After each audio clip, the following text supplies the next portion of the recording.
Whoa, it's Wednesday and it's my turn. I'm playing Paint. Microsoft Paint, new indie game Yeah. just dropped Oh 30 years shit! ago. I've heard great things about Is it. it the 95 edition or the 98 edition? It's Windows 10 or yeah, Windows 10 edition, so you know. Cool. Have they updated Paint at all? They got rid of it. Oh, they just said no more Paint. Yeah, they said fuck you.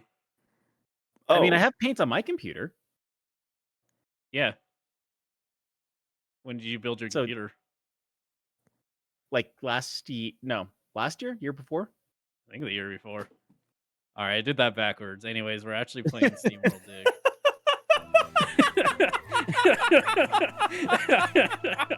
I am looking at him like this isn't right, but it's too late.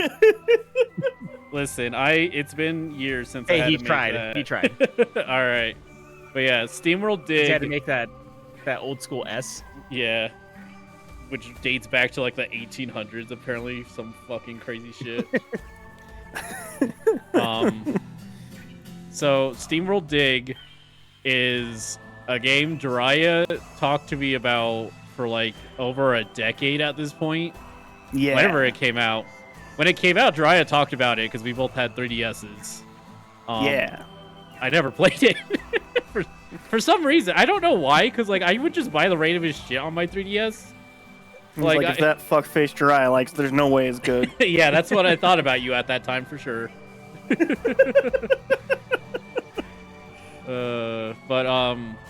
Yeah, so I saw it was on sale. Both of them were on sale for like $3 total. So I was like, hell yeah. I'm sure that's a really good price because people talk a lot about this game. People also really like Steamworld Heist. I've never played that though. I haven't played that. Well, that would be weird if I played that one without playing this one, I guess. But yeah, I've heard some good things about that. There's this Steamworld Heist 2 now. Actually, I saw. There is, yeah.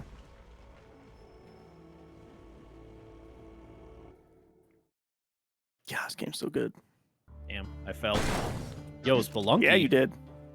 Oh, I don't even have the voice. He's doing it. It's not words. It's not saying words. Close enough.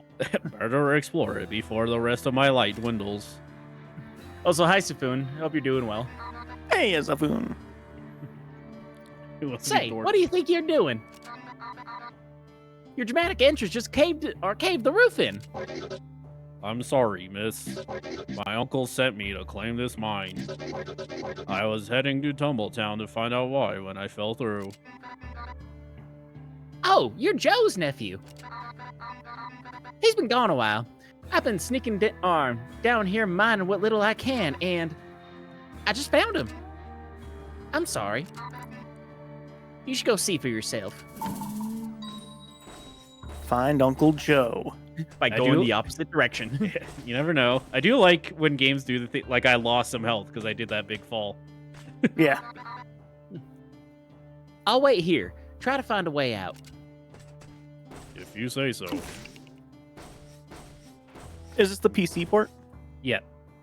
Nice. No, I hooked up my 3DS because, you know, it's really easy to... Well, I don't know, E. I don't know what you do over there. Here's the thing, Jiraiya. It's insanely difficult to get like a 3DS capture card. Mostly because no one does it anymore. And my computer could not emulate a 3DS. Oh, really? No, 3DS emulation is actually pretty rough. Pretty intense. Huh. Yeah. Well then. It's been a while, Uncle. Sorry I didn't make it here before you left us. You always claimed we were so much alike. Can't say I understand why you sent me the claim, though. I'm no miner. I hate to rob you of your plunder. If I could just borrow your pickaxe. You have a pickaxe. I can see it. No. Right? No, he doesn't, E. See, the problem is the... I was gonna say, the other one that he had, that was just a prop pickaxe. He needs a real one. Yeah, music down to nothing, and I definitely still hear it's music. so loud. This game's so loud. Right, I won't self-destruct. Is this like a hit video game minor inconvenience? Nope. This might be what, like the original version of minor inconvenience. So you found a pickaxe? Or you do look like a proper miner with it. That's good. Lever opening the door out here got buried when you dropped in. You have to clear out the tunnel below us to get to it.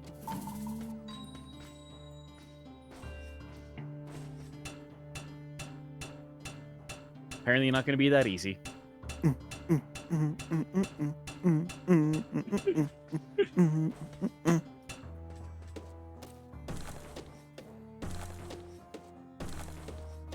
Now it's just Dig Dug. Hell yeah, Terraria. Did you just like bring Dig Dug back? Just randomly, just drop a new Dig Dug game. Ooh, but you know what they should do? Make it like really, really dark, and then like Oh yeah, and gritty. your pump actually has like a personality, and you gotta like talk to your pump. And later in the game, you discover that your pump's actually your dead wife.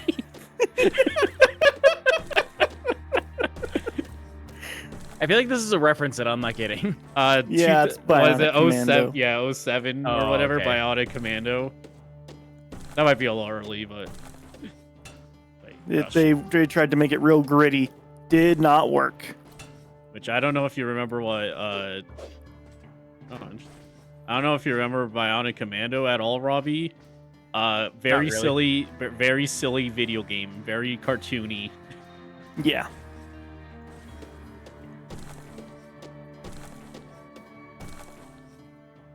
Wow. You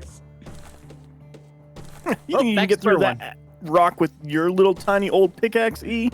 Damn. I forgot to get the real one. This is still the fake one. What the fuck? She's stealing my thing. Ha! I'm gonna fucking kill you. Oh, never mind. You're safe for now. But only for now. This game looks so different when it's blown up onto a big screen. It does look like a 3DS game. Yeah. It was. Yeah. I'll be Lola. Sure. Nice to see a new face in town, especially such a handsome one. Don't get many newcomers. Folks are more likely to move in the other direction. So, you're our new miner. Sorry to see old Joe finally go. He'd not looked well for some time now. You're a quiet fellow, just like him, huh? You just let me do the talking then. I think she gave you a chance to talk. Population 3. Yes, sir.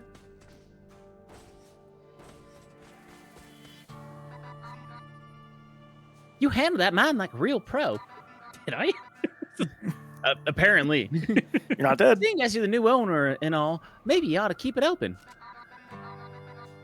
Bring any ore you find back up to me, and I'll give you a fair rate for it. This town could sure use it.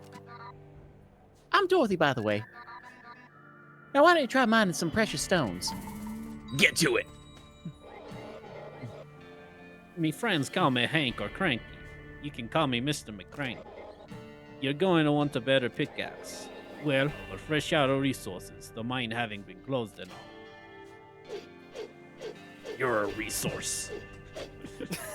I'll resource you. Did you actually play that Bionic Commando, Jiraiya? Yeah, I have played it. I rented it. Did you beat it? Nope.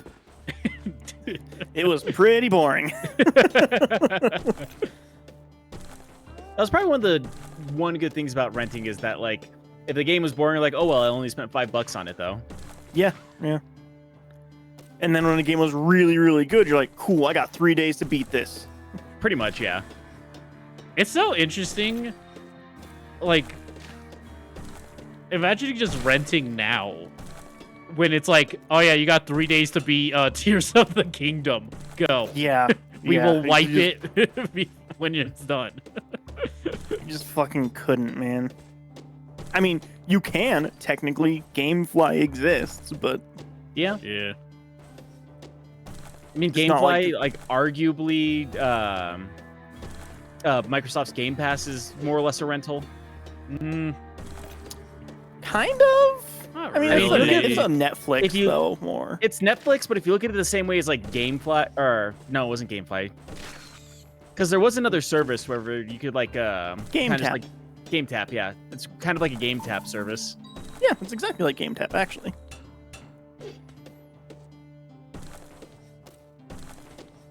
I think Sony bought the Game Tap servers. Doesn't Sony have like PlayStation Now or whatever? Yeah, Sony has its own version, and like sometimes there's some good stuff. I actually personally think that Sony's streaming is a little bit faster than Xbox's. That is mostly due to the Xbox wireless chip being fucking garbage. So.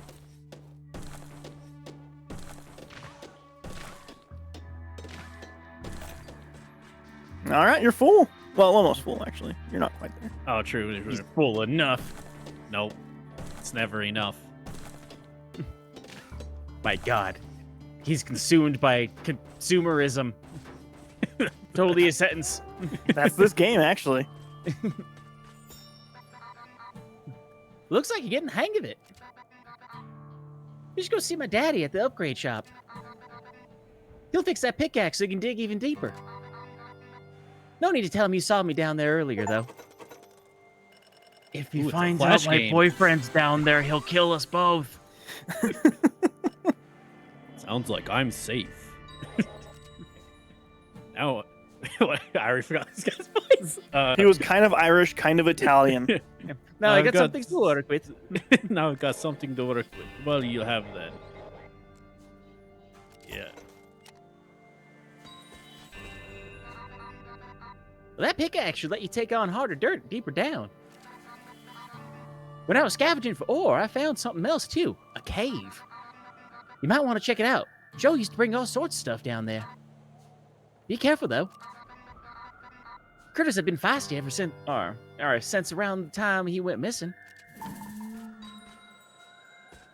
And I'm just like, man, I want Dig Dug. It's just new Dig Dug game out of nowhere.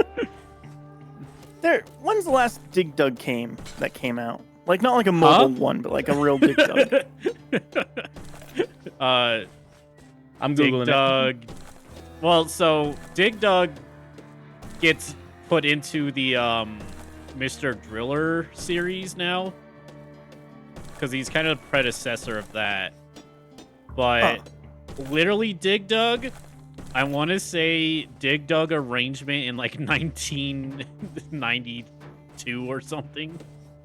So long ago.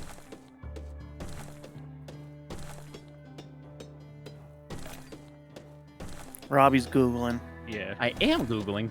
He'll let us know. probably likes knowledge for some reason. Ugh, what a I'm weird nerd. like that.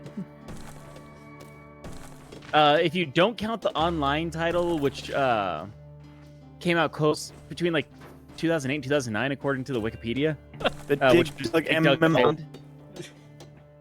I think Yeah, being Namco the- did try to do like a weird ass MMO for some of their games, actually. But Yeah, it says the latest being the 2008 online title Dig Dug Island, which would close in 2009. That's what it was.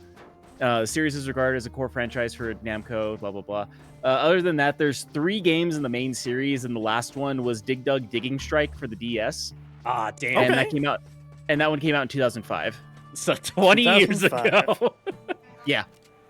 Other than that, they do have a bunch of spin-off games. Yeah. Like I said, Mr. Driller basically is actually like the spiritual successor to Dig Dug. You don't like, it's not the same, but it's pretty similar. Dig Dug was It's always one of close those enough. fun things. They would like always be included on like the game collection things on PS2 and GameCube. Yeah. Always had Dig Dug no matter what. It was always I always played for like 5 minutes and Yeah, I was like, gonna. "Oh, that was Dig Dug's the perfect game to play for a bit, and you're like, yeah, that's Dig Dug. Yeah. It's so funny. Even Dig Dug arrangement, which like the arrangements are like actual video games versions of a lot of those. Even Dig Dug Arrangement's like, yeah, it's Dig Dug. I just like Dig Dug. Like, it's like Dig Dug's like a comfort food in a way. I can see it. Dig Dug's kind of like the Oreo of video games. No, because I would like want to eat an Oreo. Dig Dug's like a hard Chips Ahoy. Yeah. Because like, if there's Oreos, I want to eat Oreos. Like you Well, would the reason get I say- Oreos. Yeah, like I The reason buy why I Oreos. compare it, people buy Dig Dug. But I was gonna say the reason I No, compare they it to don't. Oreos Wait. is because Who buys Dig Dug? Clearly, they don't, Robbie. Yeah. apparently people who buy the collection series buy Dig Dug. Because Don't it's think- always included. They don't buy it for Dig Dug. What else is Namco gonna put in there? Fucking Mappy? No one likes Mappy. Everyone has a bunch of games. I know they do, but like Dig Dug's one that people like can recognize. I don't think they buy it for Dig Dug. They buy it for Pac-Man and Galaga. You always buy it for Galaga. Arguably. So Fu makes a good point here. Dig Dug, the game you play while you wait for your other game to load. Yeah. No, the main reason why I compare it to Oreo is because it has a formula to it, and when you go away from that formula, it's just not the same no matter what you do. Like how you said there's like the Mr. Dig series, how it's close. It's not exactly the same thing, though. I would argue that's not true with Oreo though, because I like a lot of the spin-offs of Oreo even more than the like. They're still quantifiably Oreo. Like peanut butter Oreo is still Oreo. Kind of. I'm mostly thinking of like the Robbie thought really hard for that. what is it called? Oh, I didn't realize this was the actual title. Too late. Yeah, it's pretty much always new. That girl. Yeah, I always was said the thinking same more thing. of like a. Because like it's always like the hard cookie with like the cream in the middle of it, but like I'm saying like the difference of something like Cakesters, for example. I've never had a Cakester. They're too expensive. But you Much wouldn't like buying think of like a cake. new Dig Dug. Well, there hasn't been a new Dig Dug in 20 years, so. And it was probably too expensive for me then. 20 years ago? Probably. I don't know, I'm just like, man, just get like a random team to make like a $10 Dig Dug game. Oh fuck. And see what they I mean, do. you just- like, fuck it. What do they I mean, want? you also just said no one would buy it though too. No, but that's why it should be like $10. I'd even buy Dig Dug for $10. I don't know if you'd do that. Actually, if they did like a Dig Dug Championship DX edition or whatever, that would be dope. Like how they did with Pac-Man, you know? Oh yeah. Because that Just that like Pac-Man Being was as fast fucking as possible addicting. while being I've- chased by a dragon. I'm just imagining like how do you like ultra speedify Dig Dug though? They just pop in one shot. That I feel like that just makes it too easy. That's why you got to make it a lot of them. So it's a Yes, twin stick yeah. shooter, but Dig Dug themed. Hell yeah. Hell yeah. Nah, I'm thinking fucking Dig Dug Metroidvania. Oh fuck, Action. dude. You know what though? I don't hate that idea. I think we're playing that. Oh right, you are actually that's true. Yeah, one thing that Spoonzo said that he likes the Christmas red Oreos. See, that's one reason why I had to think as hard as I did about the peanut butter .ie. one. It's still a I hard know. cookie with like the cream in the middle, but it tastes more like peanut butter than just like the normal cream. I feel like the red Christmas cream still just tastes like normal Oreo though. Like it just has red food coloring. Kind of the same thing with like the Halloween Oreos, because I really love the orange cream for the Halloween Oreos, but it still just tastes like an Oreo. It's still part of the same formula in my opinion. Maybe yours bad at Oreo, Robbie. Maybe you're just bad at your face dryer. Maybe you need to eat I more know. Oreo. Hey. I do need to eat more Oreos. Oh, that was a bad idea. I don't know what I expected, honestly. I don't know. I don't know yet. I like the mint Oreos. Specifically, I like the thin mint Oreos. Not Gross. that they taste like thin mints, but I like that they're thin Yeah. because they're super crunchy, and I like the mint flavor because the mint is good. Gross. You're gross, Robbie. Your face is gross, Raya. Fuck you. Fuck you. I didn't have anything else. We'll fight right here on eStream. I don't know how, but we'll find a way. You know what, Jiraiya? I'm digging this because it kind of feels like a Flash game. Yeah, I can see that. Yeah, it kind of does. Yeah. This game's awesome. Yeah, I'm having fun. I genuinely really love the Steamworld Dig games. All 2 of them. Yeah, there are only 2. I would love if there were another. If only there was like a sequel series or something. Maybe about doing heists. I don't know. It's different games Nah, entirely. Yeah. Fuck. Hey, you died. Yeah. Damn, I was destroyed. You got in the way of Uncle Joe. Yeah.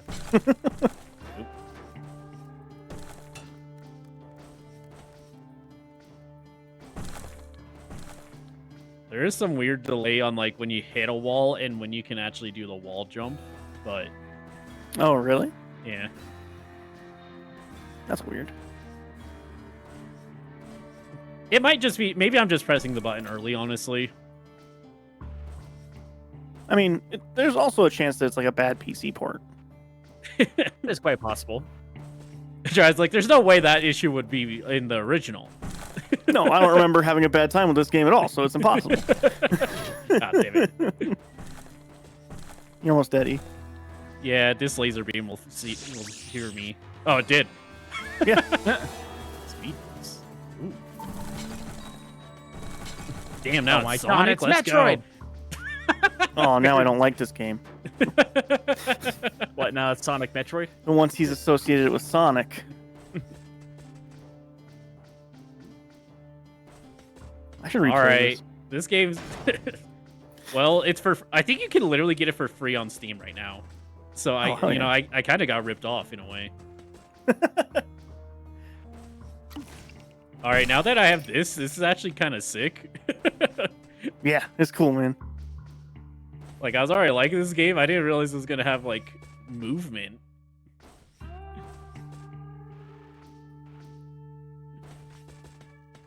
So your favorite Oreo is just Oreo-ass Oreo, then, Robbie? I mean, Halloween Oreo, but as far as I'm concerned, like they both taste the same. So why do you like the Halloween one? Because orange. Fair. Orange is a pretty cool color. Yeah. I mean, it's an aesthetic. Yeah, pretty much. It's not like pumpkin flavor or anything? Nope. Huh. I think the only thing that changes is like the cream is like it's softer because it has the orange food coloring in it, but other than that, it tastes exactly the same. Interesting. I bet it's softer because it's fresher. I mean, that's also a possibility too. Because you only make it once a year. I've learned that if you have like if you like buy a candy bar or something that's just like super fresh, like, oh man, this is really, really fresh. They must have made it like this week. No, it just means that they made it this year. Because those things have a shelf life of like 2 to 3 years when they make them. So like, I can believe it. having inside knowledge, I can tell you, whatever Halloween candy you buy this year was made last year. Can you run on water? I forget if that's a thing. It felt like I could like skip on water, at least. No? Okay.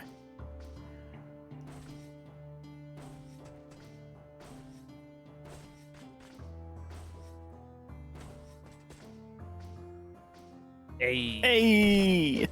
You did it. Oh. Well. Hell yeah. Whoa, whoa, whoa, whoa, whoa, whoa. Let's not be hasty. Let's not be hasty.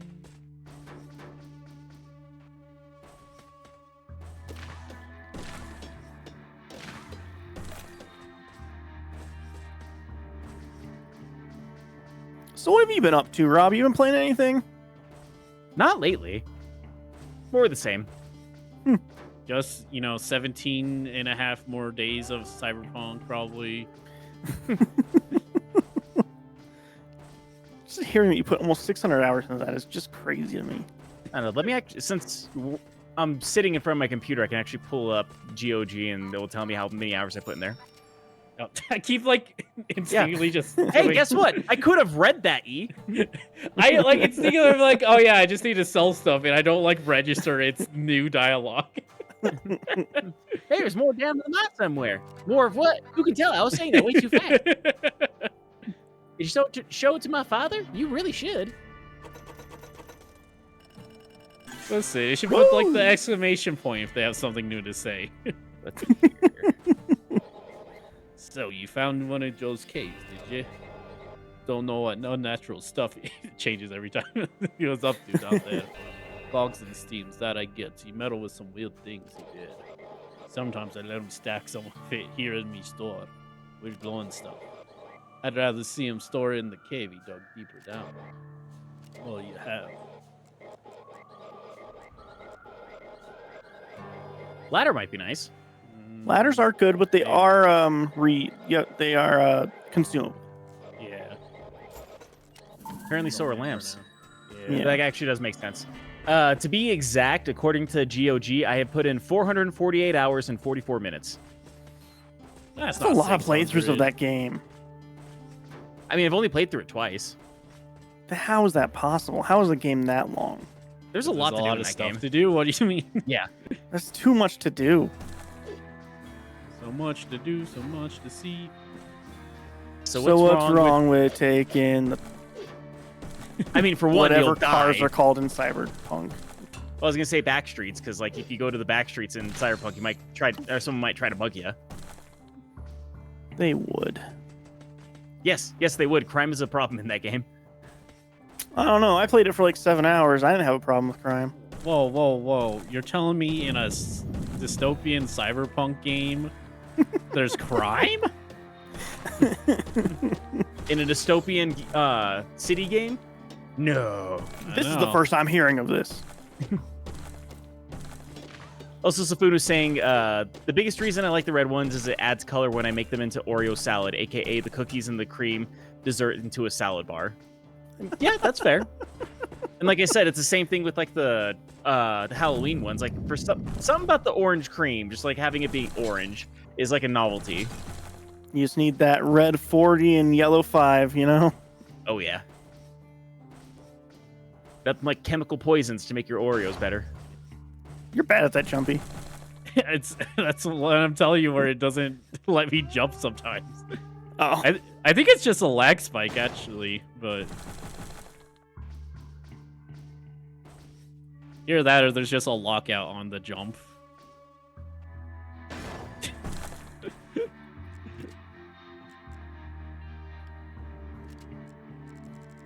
Oh, there is a discard button. Shit. Why would you want to, though? All the resources are great right now. I mean, for now, he might come to the point where if he has too much resources, he needs to get one in particular. Yeah, that does happen for sure.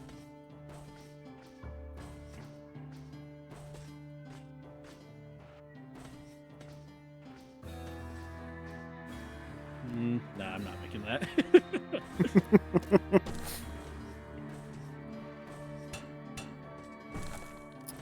When I was a kid,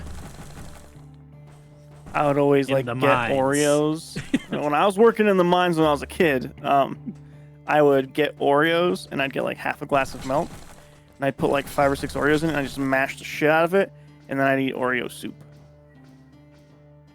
I haven't done that, but I actually have eaten Oreo cereal. Just poured a bunch of Oreos inside of a bowl and poured milk on top of it and ate it like cereal. I did that one time because I just ran out of cereal and I needed to drink the rest of the milk that I had. Why didn't you just drink the milk? Well, that's disgusting. First off, Oh, okay, yeah. Sorry. There are only 2 people who drink milk for fun: psychopaths and children in 80s sitcoms. I can't use so which one are you, E? Maybe I don't drink that milk much anymore, actually. Good, because who does that? I mean, I used to, but I definitely don't anymore. It's just gross. '80s. I felt so weird watching like old things from the '80s because they'd always be like, "We're having spaghetti tonight. Here's your glass of milk, honey." And I felt insane. So I'm like, who would want to drink milk with spaghetti? The Partridge Family, apparently. Everybody in the '80s. Turns out it was just because the milk Big industry milk. was like, "Hey," it literally was Yeah. Big Milk being like, "Hey, we need to sell more milk." So they had a whole contract out, and there's a whole thing.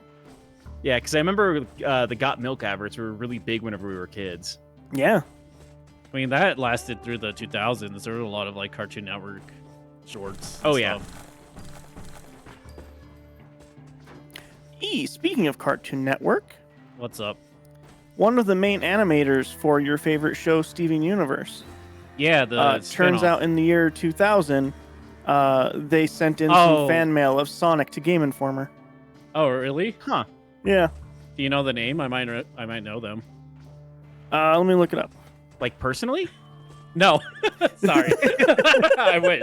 The way that you put it, though, that's almost like, oh, I think I know that guy.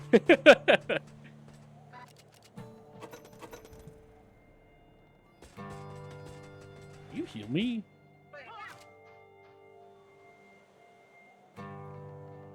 This is dry, sorry. Yeah. Those are some mighty fine boots you've gotten. Bet you're quick as a greased in steam hog with them on. Do you not? Wait. How do you grease something in steam? Rebecca Sugar. Oh yeah, that's the main creator of Steven Universe, in fact. Oh. Oh, nice. Yeah, no, she used to do a lot of fan art in the 2000s, including very notably some very gay fan art for Ed and Eddie.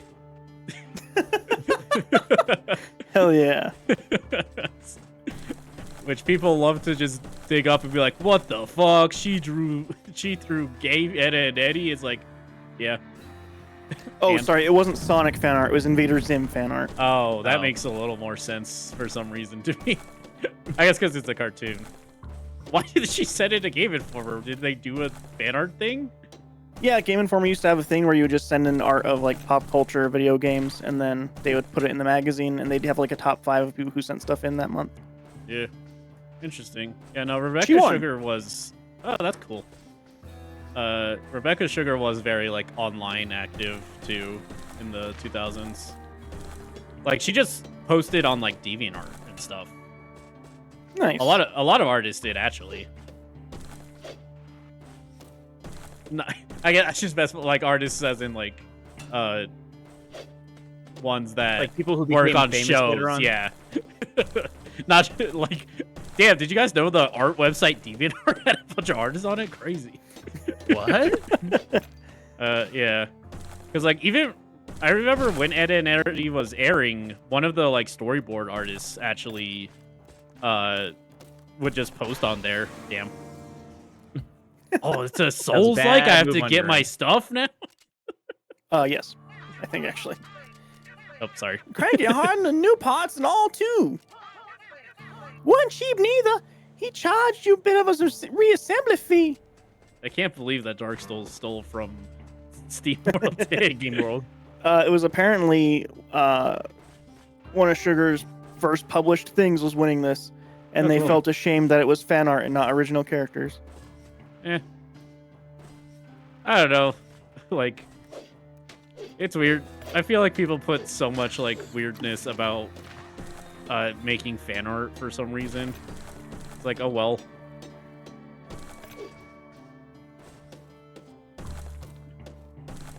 Apparently, they wrote the foreword for an Invader Zim art book a few years ago too. Hell yeah. Huge Invader Zim fan still. Huh. Yeah.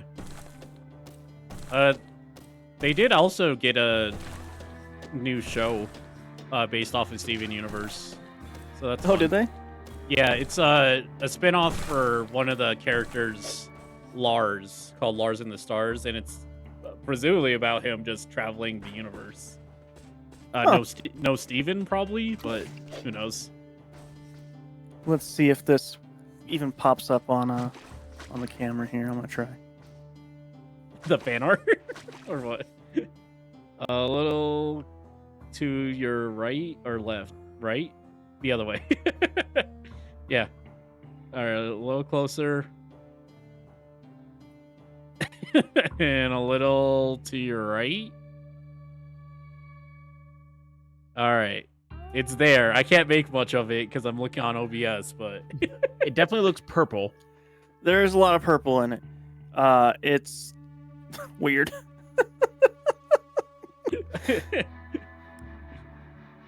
It's definitely Invader Zim fan art, you know? yeah. I mean, yeah, weird and Invader Zim, crazy. Whoa, who would have thought? The show where they fucking turn into hams at a point? What? What? I don't remember that one. They turned into hams. You don't remember that episode? No, we haven't seen all the episodes.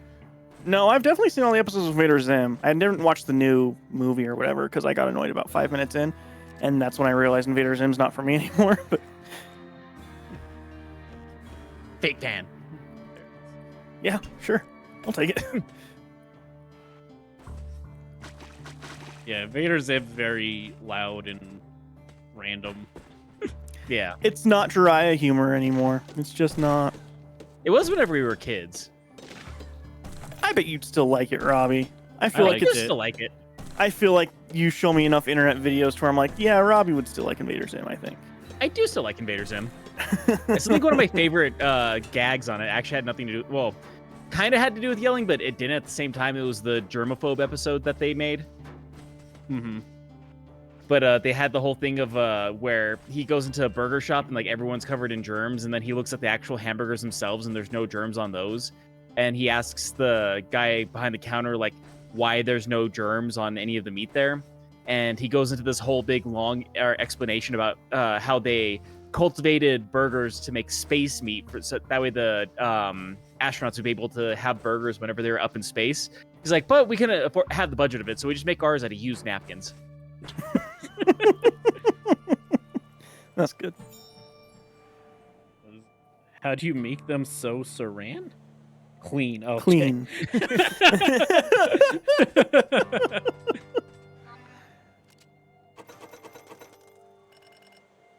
Yeah, fill that bar. Fill that bar. Fill that bar. Ooh, you can get a better axe. Is that a better axe? Yeah. Has a +2 damage. It never gives you a worse axe. Oh, I just thought it would give me. I thought the axe would look different. Is what I thought. Oh. I I didn't think realize it would- eventually it does. Yeah.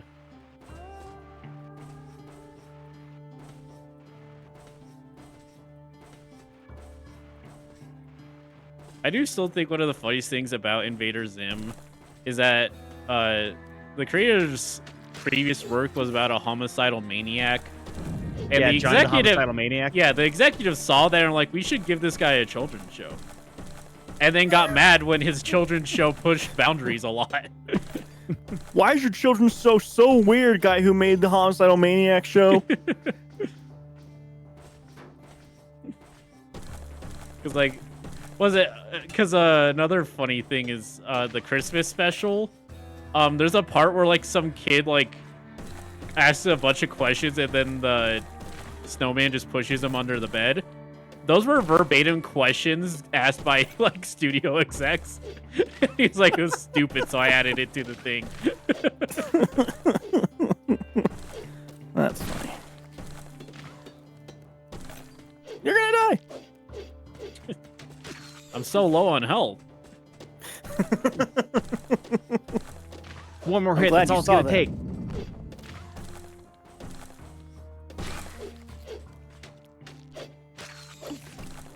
So are you still not excited for the new Gumball episodes, E? I am indifferent to them, yeah. I haven't even... I've honestly only seen, like, a total of, like, a fourth of that show, maybe. Oh, so you weren't like best. a ball head then. I wasn't... I didn't have my gumballs out.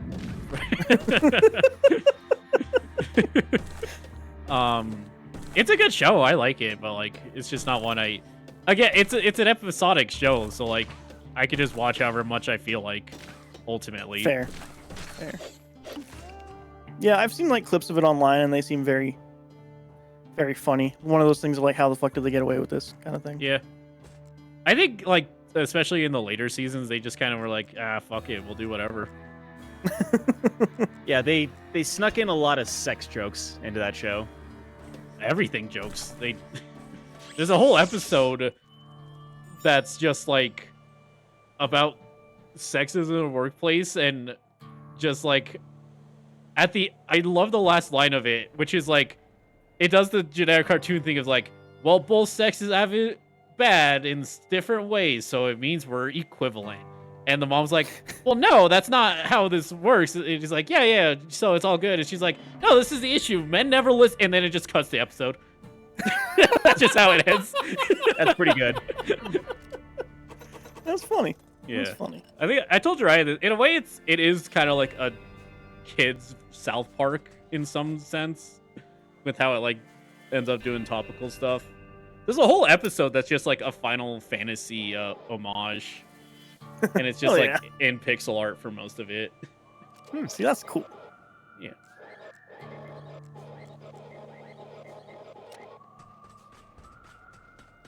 All right. Oh, you're not taking the thing back down? What thing? I did. The pod.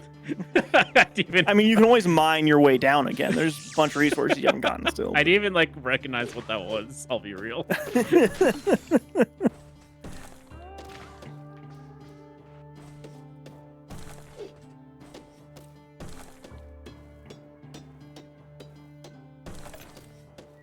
Yeah, this is a game that can be a lot shorter or a lot longer depending on how much you really want to explore. All right, it's a Metroidvania ultimately. Yeah. Yeah. Speaking of other games, me and Dee finally finished Split Fiction. Hey, what'd you think? Good, a little long. I agree, actually. I kind of wish they did more with like how that last world was. Yeah, me too. Wish that was more of the game. Yeah. Which again, like all the ads made it seem like that was gonna be a lot of the game when it really wasn't. Yeah. Even Liz at the end was like, "Man, this is like impressive." So that was cool. It was a good game overall, but I do think it was like an hour or too long. Yeah, I think it should have been closer to how long It Takes Two was. Yeah. But yeah, a lot of fun. Yeah. Too many gigabytes. It's 80 gigabytes. That's too much. Is it really 80 gigs? Yes. It's a fucking EA game. It's going to be an insane amount. Oh, shit. The Steam. I unlocked the Steam from Steamworld. You just have to collect water to use it. Oh, that's actually... This game's actually kind of impressing me in a lot of ways. Hell yeah.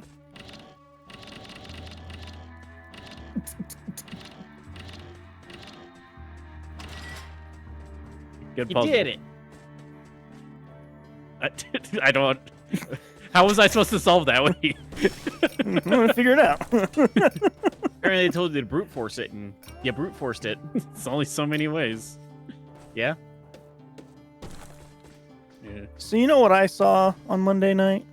I think I do. It was Jurassic whatever, right? Yeah. How'd you know? My mom. Oh, she talks to you? Yeah, surprisingly. I know it's hard for Really? you to believe with your family, Jiraiya, but some people talk to their family sometimes. Crazy. No, that's a myth. No. Anyway, we say yeah, it was Robbie literally always talks to his mom every time we talk to him. like Yeah, every she single mentioned time, calls actually. a lot, yeah. Yeah, it was part of like a mystery movie thing. So saw that before it came out. That was it was better than I expected it to be, I will say. I think it is the second best Jurassic Park movie, which doesn't say much because I think all of them but the first one kind of suck. So there are some enjoyable parts of the second Jurassic Park movie. The third one is terrible. The first Jurassic World movie is okay, but like in reality, Meh. it's pretty boring. The second Jurassic World movie was so bad that I actually got rid of the 4K because I thought that it was such garbage. I didn't even want it. And I didn't watch the third Jurassic World movie. I don't think anyone But did. it did very well. Oh, hey, it did did it? Look. very, very well. Yeah, Yeah, look, this- an exclamation point, like as if there's something new to say. Yeah, this person let me know there's something new to say. The short while Joe spent on the surface. Sorry, one second. I gotta figure out this voice again. The short while Joe spent on the surface, he'd hang around the bar. Yeah, just. Usually by himself, scribbling away at his notes. I found this old napkin he doodled on. Looks sort of like a map, don't it? He's marked something on it too. Explore cave. It's just a note that says Explore Cave. All right. Hey, look, this character didn't have an exclamation point, but despite that, has new dialogue. Hey, you found one of that strange thing. Oh, sorry, Yeah, it's Robbie. nice. No, go ahead. Take my character. Take my character. No, There's 3 characters. Ryan voices 2 of them. Yeah. Say, you found more of that strange technology. Weird how it fits, or you like that. Like it's made for you. How come my character doesn't talk anymore? That's a good question, actually. He has nothing more to say, apparently. I guess so. You went down there anyway? Pig-headed. Just like your uncle. He always went his own way too. It just morphs as I do this voice. Cranky. Oh. That's his name. if I get this Cranky, that's my name. Don't wear it out. might as well help you figure something out. Don't want me daughter having to shoulder the work of another lost miner. What do you have then? Boom. Interesting. I want a big pouch. An iron pickaxe. Oh, you don't have enough. Never mind. No, I don't have. Money's sparse, actually. Well, I don't know. You might want to start from the top now. You got Okay. that map. You got a better pickaxe. You can like mine a little bit better. I feel like You got some new most of the- abilities. Well, I didn't do anything in this part, but I need water.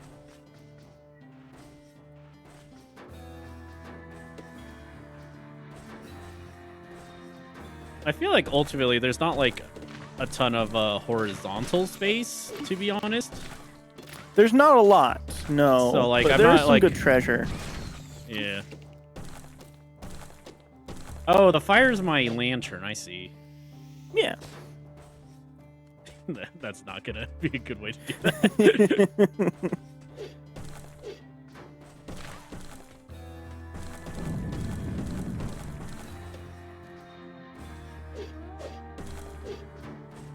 Yeah. Jurassic Park Rebirth. It's pretty fun. It's very silly. It's very much like a turn your brain off type of movie. It's pretty generic, but Mahershala Ali is in it. Liz got scared of big dinosaurs. So, overall, pretty fun. That's good, at least. I'm actually ended up being kind of glad that it wasn't the other two movies that it could have been, which was Superman or Fantastic Four. Because I do want to see those, but I would not have spent money to see Jurassic Park, actually. Fair enough. Just because I was of gonna the say, I haven't- disappointment of the last ones. Yeah. I've heard some pretty good stuff about the new Superman, actually. It looks awesome. I'm pretty excited for it, actually. James Gunn called all the nerds who like do power scaling debates losers. He didn't call them losers, but he did say it's He stupid. kind of did. And then like there was a guy who like was trying to get people to boycott the movie so that they could see that they should have done more of the Zack Snyder universe stuff. And then James Gunn just like reposted. He's like, "Cool, like if you don't want to see my movie, that's totally fine. But no matter what, I'm never bringing Zack Snyder stuff back. So if that's your goal, you're gonna fail." But surely, if the nerds on the internet yell loud enough this time, man, it is a shame that's the lesson they took from Sonic Is that if they just keep yelling, they'll get what they want, rather than that really was a is. very specific situation where like literally nobody wanted it, including the general public, not just nerds. Yes, yeah. You have to make the general public very upset. Because nobody actually cares about what nerds think because they just spend all their time on the internet. And hate women. And hate women, yeah. And if you're not a nerd, you know that women pretty cool. Yeah, women's pretty cool. Safoon says, "Don't worry, I'll voice one of the characters."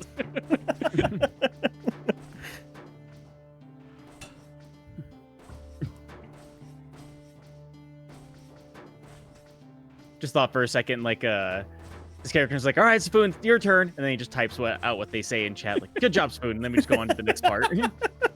Back when I streamed solo, when I did my Undertale Genocide one, I did just randomly let people in chat join, and one guy did voice Sans for it. Hell yeah.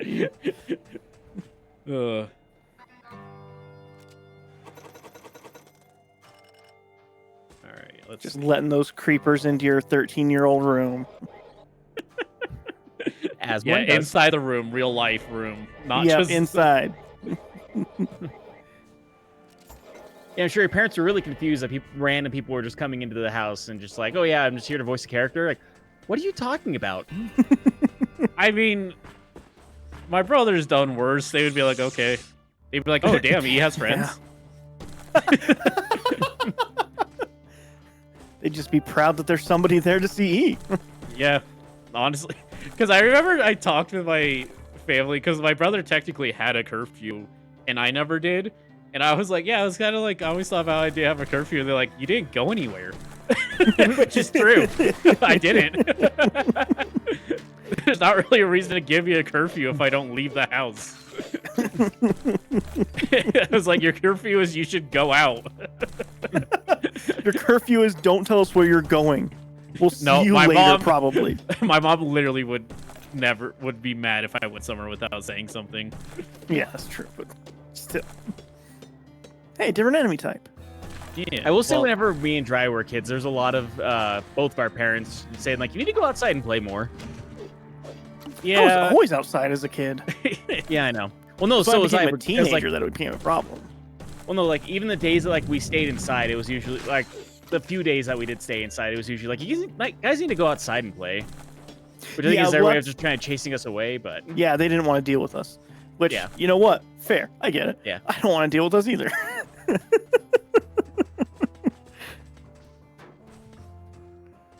But yeah. Playing outside, what a concept. Never heard of it.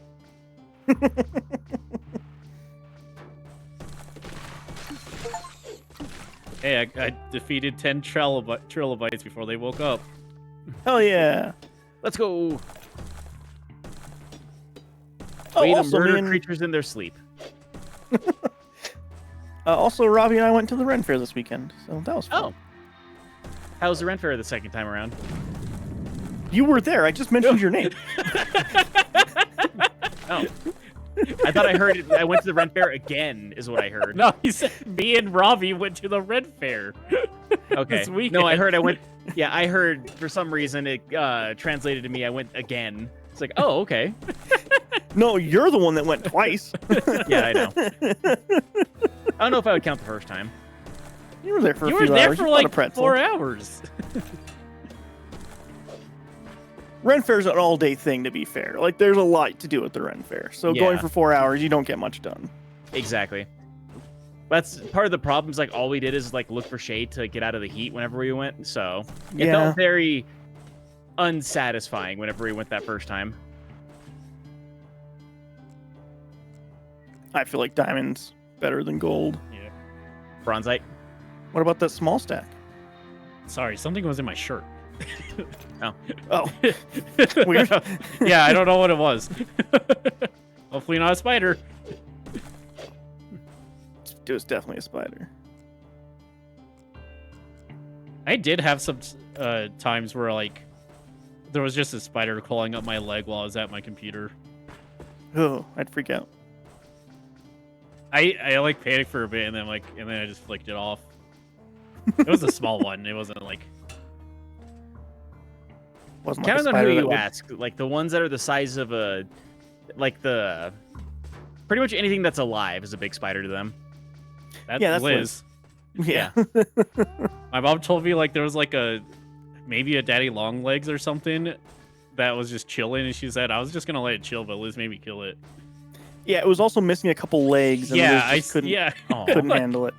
It's like, man, just let it out. Yeah, it's gone through enough, man. Also, to answer your question, Spoon, yeah, there was axe throwing, but I did not partake. What a surprise, because I Axe always say throwing this with literally everything. I'm so like paranoid about axe throwing. I couldn't do it. It's like, whoa, E's scared to do something? What?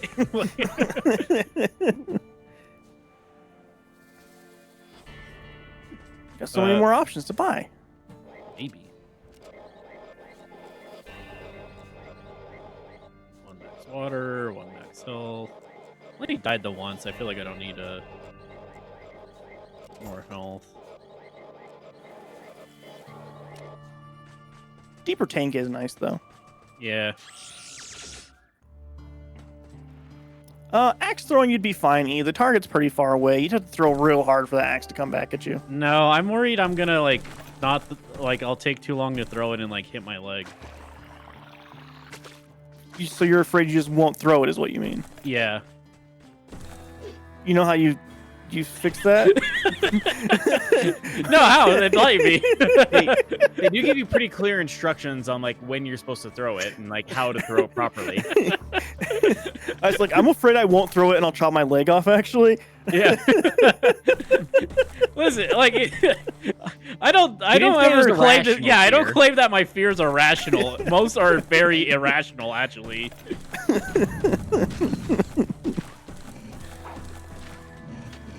Ooh, pro strat. Nice.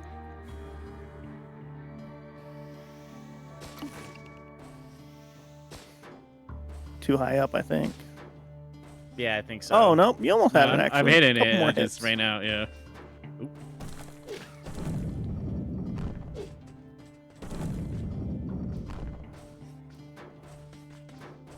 I think the farther a rock falls, the more damage it'll do to the ground, too. Makes So that's sense. kind of like a way to build a tunnel, if I remember correctly. That might be only in the second one, though. Maybe. Oh, shit, that takes the water. I didn't even... Yeah, the water Yeah. doesn't come back. Oh, shit. What the... This was a 3DS game? There's so much mechanics in it. This game's so good, man. Ah! I thought I would break it. Well, you gave it your all. Yeah. As other things, I've been playing I've been playing a visual novel because it got an update out of nowhere. Okay. That was a lot of fun. It's called Endless Monday. It's about a soulless job at working like at a creative team at like a corporate office. Mostly about allegory with AI taking over and shit.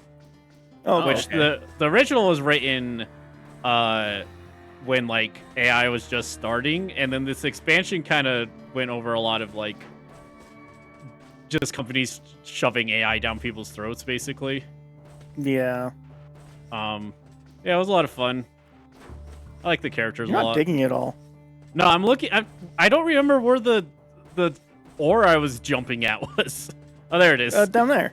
I couldn't You know find you it. could like dig down to it. I already did this much. All right, I'll dig down to it.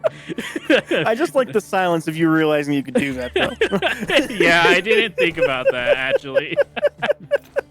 It's like the silence you heard whenever you're just like, no, peanut butter Oreos is a thing, and I'm just like, fuck, peanut butter Oreos is a thing.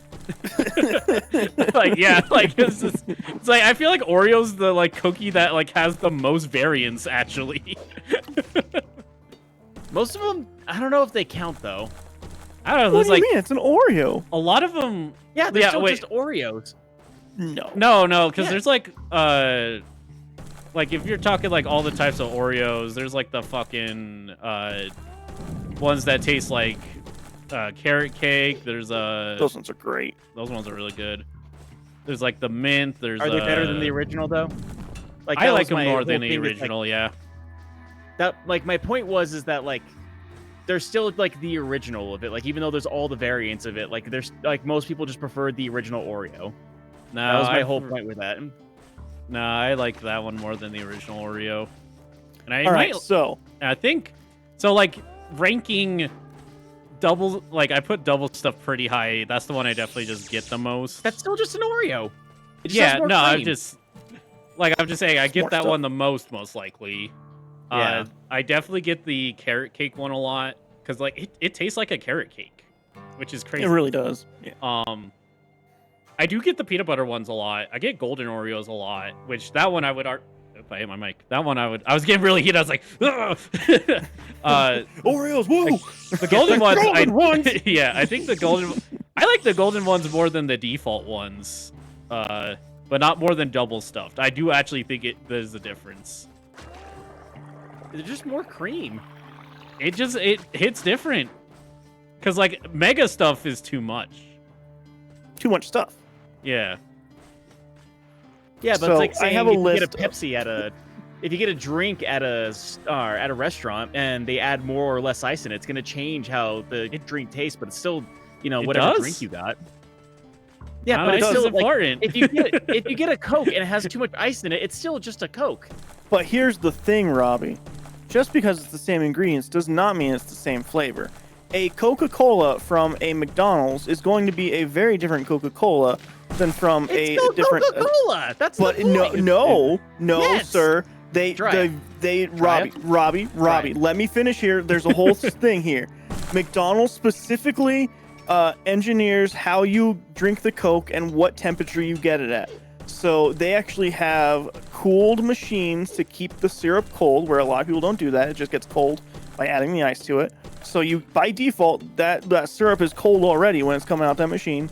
So The it's not amount of Coca-Cola, CO2. What was that? So it's not Coca-Cola is what you're saying. It is Coca-Cola. How am I saying it's not Coca-Cola? Because I said it's still Coca-Cola. It's like, no, it's different. It is different. I'm thinking...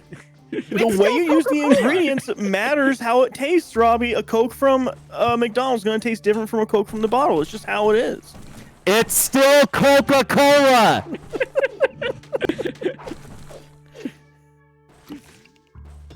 It's okay to be wrong, Rob.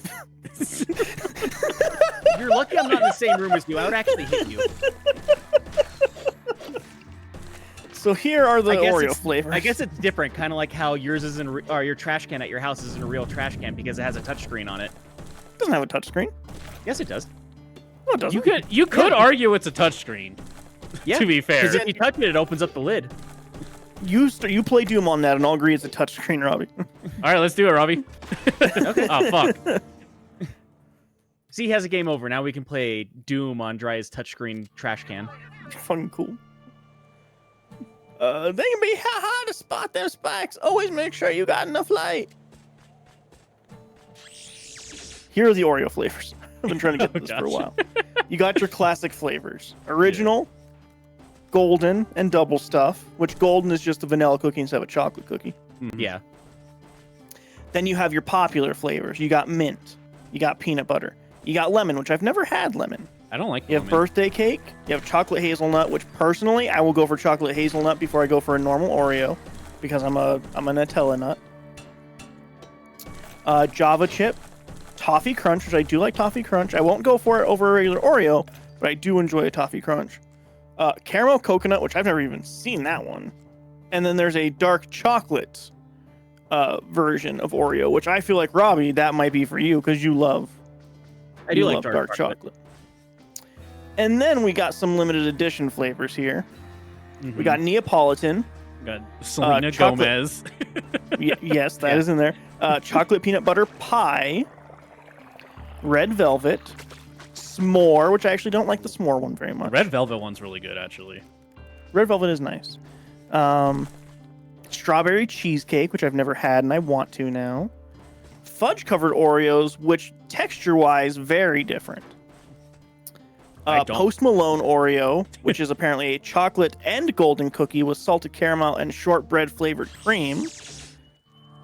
The Selena Gomez cookie, which is chocolate cinnamon flavored cookies with chocolate and cinnamon flavored cream. That seems like a lot of chocolate and cinnamon. Mm-hmm. That's a churro. She's going for a churro, right? Probably. Maybe. Then you have horchata, which is chocolate cinnamon flavored cookies with horchata cream. And then there's the varieties with the thins, mega stuff, gluten-free, cakesters, and fudge creams. So there's a lot of Oreo.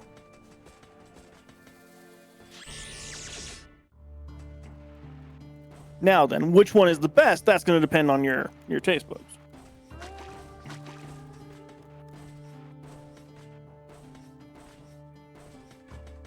You may now yell again, Robbie.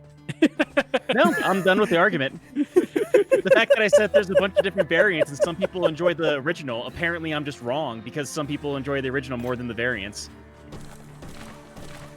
Thank you for admitting that. It's yeah, kind of like how McDonald's Coca-Cola is not Coca-Cola. It is Coca-Cola. It's just better. No, Coca-Cola. you already said it's not Coca-Cola. It is Coca-Cola. It's just better Coca-Cola. No, that's what you said earlier. It's like, no, it's different because it's from McDonald's, so it's not Coca-Cola. It's like, no, it's still Coca-Cola. No, I'm it's just saying different. the same thing can taste different when you put it in different ways. Like a double stuff tastes different from a regular Oreo. Yeah, because there's more cream in it. Kind of like you said, whenever they chill the syrup, it tastes different with Coca-Cola. Therefore, apparently, it's different. They actually chill the syrup all the way from the factory. Oh my god. Why do you know so much about the fucking McDonald's Coca-Cola? Because Dry has a weird obsession. He has a weird obsession with McDonald's in general. Robbie, no, I don't. And the fact that you would even say that, actually, it kind of bothers me that you would even mention that I have any kind of obsession with McDonald's at all. Good, fuck you. I just don't think that that's true. He's eating. Fuck you. I hope I you're washed my aux cord and the wrapper to my sandwich. Yeah, he's eating McDonald's. That's how much he likes his McDonald's. He'll eat the aux cord with his McDonald's. Yeah, put that between the McDonald's buns. He won't even realize. Yeah, exactly. What? I just came back in to put that in between the McDonald's buns and he won't even realize. Your aux cord. Oh. Anyway, yeah, I got a bunch of McDonald's sitting in front of me here.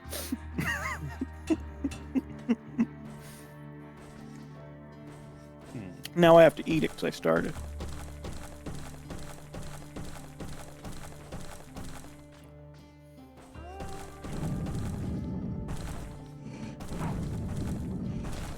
Would you watch a Cyberpunk movie, Robbie?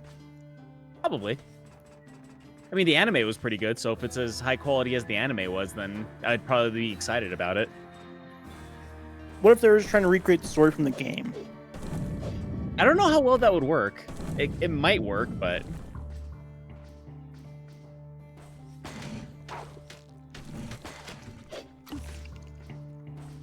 I feel like that would be hard to do that in 2.5 hours. It'd probably be impossible. Well, I don't know if it'd be impossible, but it'd be pretty difficult to do it in 2.5 hours.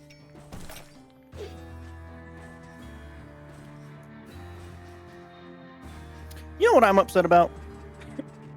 Everything. Kind of. Mike Flanagan has been in pre-production for the Dark Tower series on Amazon for like 3 years now. So it's kind of stuck into production hell then?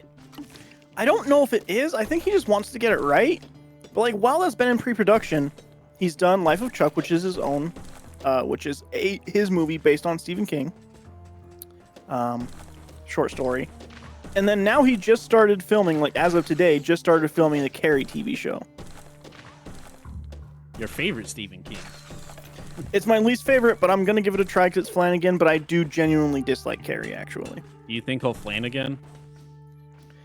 I bet he'll flan a bunch. I'm sure he's never heard that joke a million times. Nope. I bet nobody's ever been shocked that he's not wearing flannel either. I bet they've never brought that up to him. Also, the man must be hilarious. What do you mean secret area? I could see what the... Nope, you never would have found it was secret. Oh, fuck.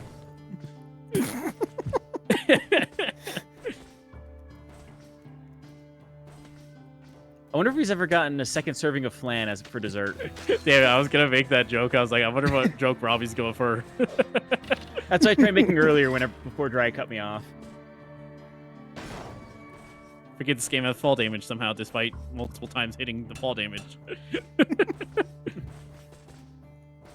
Also, Zafoon says he knows what I'm talking about because his coworker keeps trying to tell him about how special McDonald's Coke is. Oh my god. I feel like it's a marketing ploy more than anything, because like they always go on about how Sprite and Coke hit differently when you get it from McDonald's, and like it's just like it's almost at meme territory for how much people talk about it. They add a lot more CO2, also. Yeah. I mean, I think that's basically apparently the thing. It's just they have CO2, whereas most things wouldn't. Because there's that. I remember hearing with like the Sprite. Apparently, they use like 4 different types of filtered water to get the mineral content just right, and then they hit it with extra CO2, and then it's also chilled. I'm not sure I buy that, but no, they really do filter it a whole bunch. The cleanest Coke you'll ever get is from a McDonald's, which is crazy, but it's true. I think it counts on the McDonald's. I'm sure some McDonald's are dirtier than others. I mean, some McDonald's are dirtier than others, but that's why they've started to take out the Coke machines from the lobbies, and they only have Coke machines behind the counters now, so that you know that they're getting cleaned regularly. I watched like a 45-minute documentary and then read like 3 news articles about the fountain drinks at McDonald's. You're insane. That's why I say it's like it feels like a marketing ploy for how much effort people put into like, oh, it's so good. I mean, it definitely is marketing. Good, like that's definitely their goal. It's good though. Hey E, you think you What's might be up? able to steam jump it from underneath? True. I steam jump the most pointless things, but like the game's like, hey, look, a giant thing you could steam jump. I'm like, man, there's no way around this. Only I could hit it with my pickaxe. There's just so many mechanics in this game. And all How do they fit that all into a $5 DS game? I feel like it was like 15 when it came out. It was 10. Was it? Okay. Yeah. So I was like, I remember when it first came out. I do, actually, because I remember reading a review on it on Game Informer. I think it was either Jeff Cork or Tim Turry who reviewed it. Give it pretty high praise.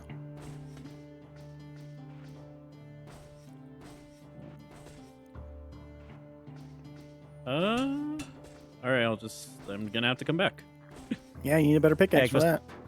Yeah, you're gonna have to sell some stuff.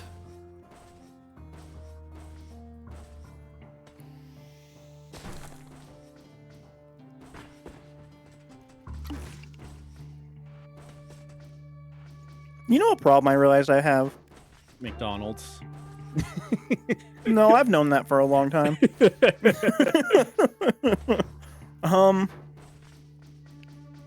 I don't like fish. Like, I just don't.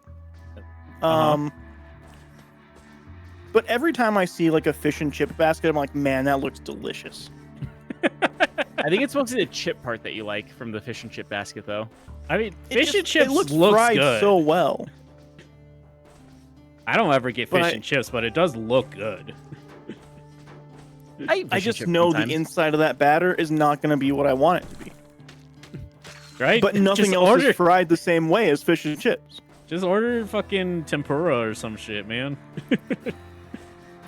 Yeah, from places that serve fish and chips and definitely also serve tempura. You never know.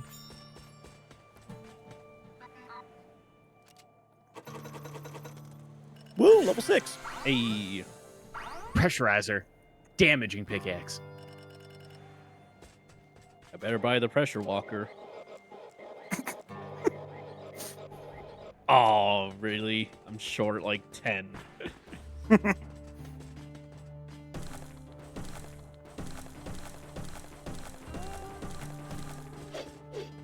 I'm really full.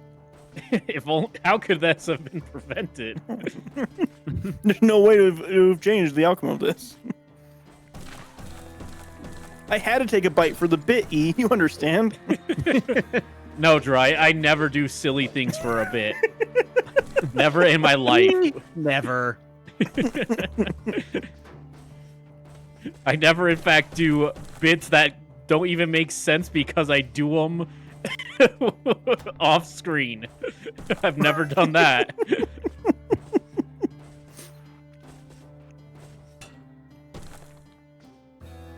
I think one of our best streams was the s'more stream. I'm just gonna say it. The one where we all got sick from eating too much sugar? Yeah. I like it's the s'more stream and not the Half-Life 2 stream. Yeah, I guess we're doing other stuff while we were eating s'mores. Whatever.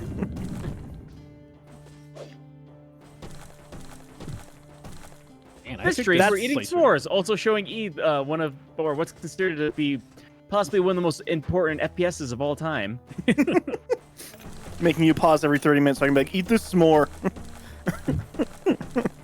I don't even remember what the...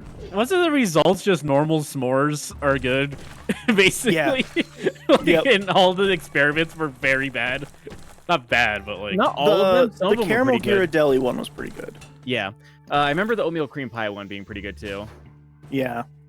But The, like, I think the it was... amalgamation that Robbie ate at the end was vomit-inducing, I I feel think like. I also Yeah. ate it. Didn't Again, we just off, straight up off call it the stream. abomination. I think Probably. so. Or what am I at? Okay.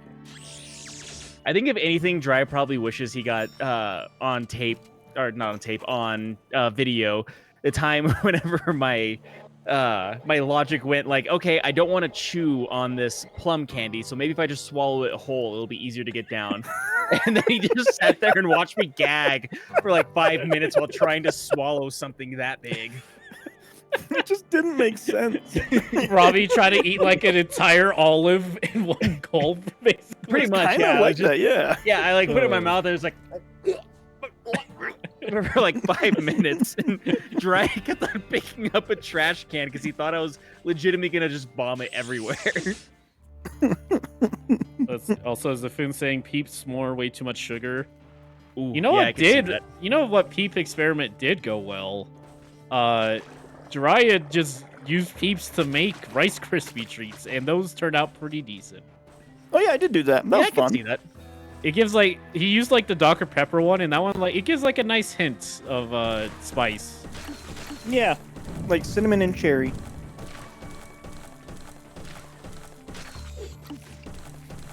Yeah, I made a whole bunch of weird s'mores with Peeps.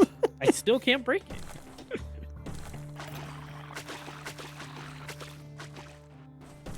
One thing that I want to try for this Thanksgiving, actually, it depends on whose Turkey. Thanksgiving we go to, because if we go to someone normal person Thanksgiving, I can't make it, but I want to make stuffing balls. What do you mean stuffing balls? So I want to get stuffing, box stuffing, right? Because I'm not some culinary master. Yeah. Box stuffing, I want to make that, and then I want to get like a batter, and I want to dip it in that batter and then fry it, and then I want to make like a gravy sauce for it, which I guess is just called gravy. Actually, now that I'm thinking about it. Yeah. Some No, sort of it's gravy sauce, just like how McDonald's Coca-Cola is not Coca-Cola. So I'm gonna It's just say premium Coke. You can go to the store and get gravy sauce because it's not. I think they legally can't call it gravy because I think it doesn't have Oh. all the like stuff It's the that. Kraft singles of gravy. Yeah, well, like not like it's battery. I think it doesn't have like fat or whatever, which would make it literally gravy. Yeah. So Oh. I think they just call it gravy sauce. Just thick, salty water. Yeah. Son of a bitch, I'm in. I mean, I make gravy because I make Salisbury steaks and just use Yeah, that with the gravy. Spoon saying stuffing balls, eh? Yep, pretty much just deep fried bread. Yeah, sounds great. Hey, you died. Yeah, I saw the error of my ways as I did it. Repairs cost $1. Hell yeah. Mind your step. Yeah, it's her voice. That's what it's been this whole stream. That's how she sounded like the whole time. There's a part of me like I need to take like voice acting classes just to like have more voices for our streams. I mean, you can just do what I do and get bored at work and just talk to yourself in different voices. See, I have to get past the thing where I cannot actually do any voice I want to do. Except for the fucking Chills voice. Which you have nailed, by the way. It gets better. I listened to like Undertale where it's like okay, but like it's like gets a lot better over time. Yeah, you've really perfected that one. I'm guessing Chills is the top 15 guy? Yeah. Yep. Okay. I just want to make sure. That's his legal name. Actually, speaking of legal names, I watched like a podcast episode about Kim.com, who made the Mega, like the file upload site Mega. Okay. I haven't heard of any of this. He legally changed his name to Kim.com. Huh. And before that, his name was like Kim Jim Slim Vester, which he legally changed I actually don't to. blame him then. No, he Oh, legally never mind. changed it to that. And the host was like, I think he did it so he could walk in and say, "Hi, I'm Kim Vester." Like an investor. Because he was like a business fucker. Huh. Anyways, he did a lot of illegal shit, and apparently owns a signed copy of Mein Kampf. Oh. Good. Yeah. That Which says a lot about him. he said it's an investment. Yeah, into being super racist. Yeah. No, he is just straight up racist. He did like a... I don't remember what the name of it was, but it's one of those easily disprovable like Nazi theories about Jewish people. Ah, good. Yeah. Good. He just has that as like his pinned tweet on Twitter. Cool. Yeah, he's not a good person. That. But so Megas is just like a file upload site, like one of the earliest ones that wasn't shit. Okay. And it was really known for piracy. Oh. I feel like that's where they all get to. Yeah. I mean, But, I like- actually use Mega for a whole bunch of other different reasons, but So that's a different Mega. Mega.nz? Yes, because Or- it was Mega Oh. Upload first. The Okay, reason yeah, I thought you were it's talking about Mega NZ, but so like that's like a weird spin-off. There's a bunch of like shit about that, but gotcha. the reason that it went down, he got raided for piracy. I mean, because- yeah, because I've heard of people using Mega for piracy reasons. Like, normally whenever I use it, though, it's just like, oh, like, you need to download this old software thing. Like, somebody has a link Yeah. on Mega, so here's the link for it. No, Mega's actually like really good for archival purposes and stuff. Yeah. But It's no archive.org, but it's pretty good. Yeah. Still. But yeah, so the thing about the raid, one, they're fucking idiots, and they talked about pirating on their like official emails for work. Oh god. Like, So they while they were poorly claiming used like that, is what they, you're saying. while they claimed they didn't know anything about the piracy. By the way, Hell yeah. That's yeah, genius work right there. What was it? The Switch emulator, Yuza, I think is Oh, what it was yeah. called. Because they kept on going on about, like, apparently they didn't disown piracy enough, and then apparently you're able to play Tears of the Kingdom like 3 days early on their emulator compared to like whenever it came out on the actual thing. So like they were no longer able to claim like it was just for backing up games. well, so because you know piracy and the legality of it and all that's still always like a weird rabbit hole. I Right. remember like with Switch specifically, they said they had a copyright on like their like the way that it detects if it's a real video game, basically, and that's what they got Yuzu for. And that was like one of the cited things. But like, I'm gonna say for someone who's like seen how all these things get taken down over time and everything, just like Nintendo doesn't think there's a good form of it. So like, I don't see why people like try to get on this moral high ground about it. It's like, it's all piracy to Nintendo. Yeah, unless they're the ones doing it, then it's okay. Yeah. Yeah, of course. Yeah, they're Nintendo's awful when it comes to any kind of litigation, anything at all. They will sue you into the fucking ground. Yeah. And because the court system's fucked, they can also just make up a fake number for saying how much they lost. Yep. Which is what was it Rifa or whatever, the record label thing. They also like to do that and say what they said. Fucking Napster cost them like $7 billion. It's like, what the fuck are you talking about? I would like to see receipts of how many CDs they sell. Show me that you've made $7 billion ever.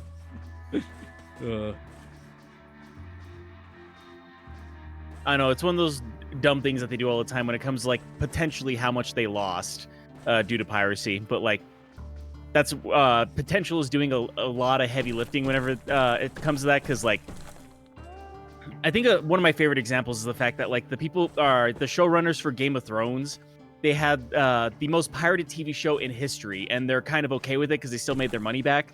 And they're one of the first ones to be like, yeah, like, we could have, they say, like, potentially we lost X amount of money due to piracy of these episodes, but, like, how many of these people were going to watch it to begin with if it wasn't on the pirating sites? That's always, like, the big thing. Yeah, exactly. Yeah. Like, if it wasn't free, it's not gonna, like, do well. It wouldn't be pirated so much. Yeah. So that's always, like, the thing of, like, that's why Netflix, or that's why piracy went down when Netflix came out, because it was like, oh, hey, we can finally actually watch shit. Yeah, we can just watch something and make it easy to watch instead of being struggling all the time. Yeah. You don't even know what you're digging at. I'm digging my heart. Yeah. Whatever the hell that means.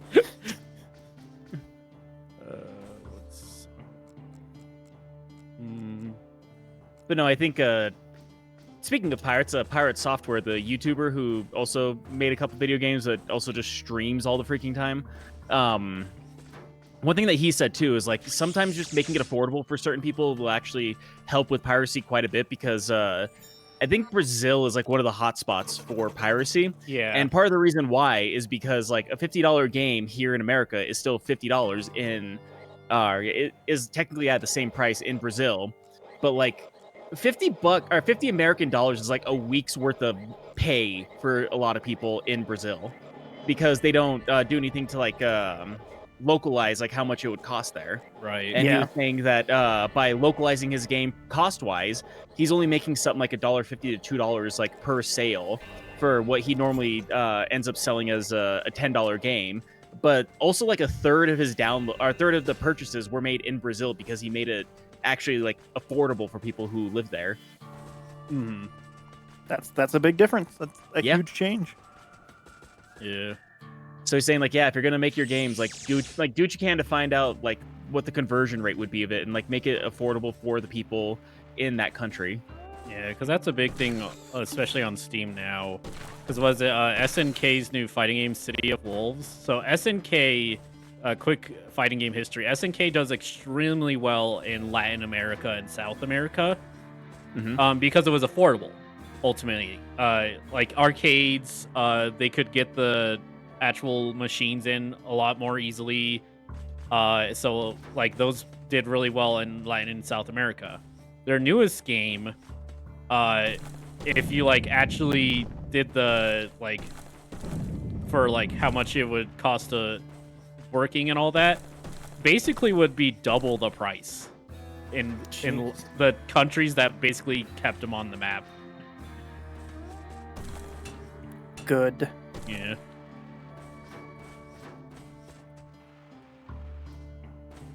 I'm gonna be right back. Oh, you won't. Yeah, you're right. I'll never come back. Fuck you guys.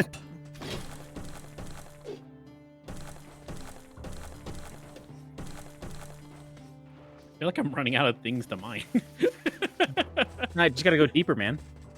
I hit the thing I can't mine when I went deeper. Deeper. I did that one. Deeper and deeper. Way down low. Which is a reference that E probably won't get, because I don't know if he's watched Office Space or not. Yeah, we watched it. It was before the podcast, Okay, so it's just like I watched it at a point. at some point. Yeah. Back before we had a podcast, and Dry was just like, we should watch this movie because I really want to show it to you. Yeah. I mean, the reason we have a podcast is because I would just talk about the movie for like a couple hours after watching them, and Joe was like, "Oh, we should just like record this." I was like, "Okay." Yeah. I mean, it Well, was the same thing whenever Dry showed me movies too, because that's something that I famously said a handful of times. Is that I'm pretty sure that I've watched more, I watched more movies within like the first 2 months of moving back to where we live now compared to like back when I lived in Utah. Like for the 7 years I lived there, I think I watched more movies in 2 months here than I did in 7 years back in Utah. But that's the same thing, like, because me and Dry would go to the theater and we watch a movie, and then we'd either go on about how bad the movie was or how great the movie was for sometimes like over an hour. But sorry, didn't mean to cut you off. What were we gonna say?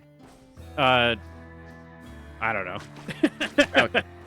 That's what I get for cutting you off. Yeah, how dare you? Yeah. Nah, but like, I think I told this a couple times. I didn't actually like take Jiraiya that seriously when he mentioned making a podcast, because I was just used to people always saying shit like that, and I'm like, oh yeah, sure. To be fair, that was like the third time Dry in particular had said we should start a podcast. Well, or we should start streaming. I was gonna say, yeah, streaming took a while. Yeah. Well, the funny thing is like me and Dry actually streamed our playthrough of whenever me and him played the Diablo 3 together. Like we had no cameras. We both just had our mics that were just like the headset mics, and we were just like talking about whatever we were talking about while he was streaming it. Mm-hmm. Still, probably not even the jankiest stream that we've done together. I think probably that one would be he streamed himself playing The Witness, and I helped him navigate a map while I was not on microphone, so he was just talking to the void while trying to figure out how to get past points in the game. That's awesome. Hey, I think I'm stupid, actually. I think I didn't need the stronger pick. I think I just missed one. Oh, yep. Oops. Dope. Yeah. Actually, speaking of The Witness, Robbie, I forget if we told you. D's done like one stream where he was the one who like played a new game. The game he chose was The Looker, which is a parody of The Witness. D didn't know it was a parody of anything. He just thought it was a funny game. Luckily, Jiraiya was on there, so he could get all the references that I only vaguely understood, and D like completely didn't. Yeah, the entire game is just a parody of The Witness. Yeah, nice. I still like can't decide if that person loves or hates The Witness. Like, ooh. Hey,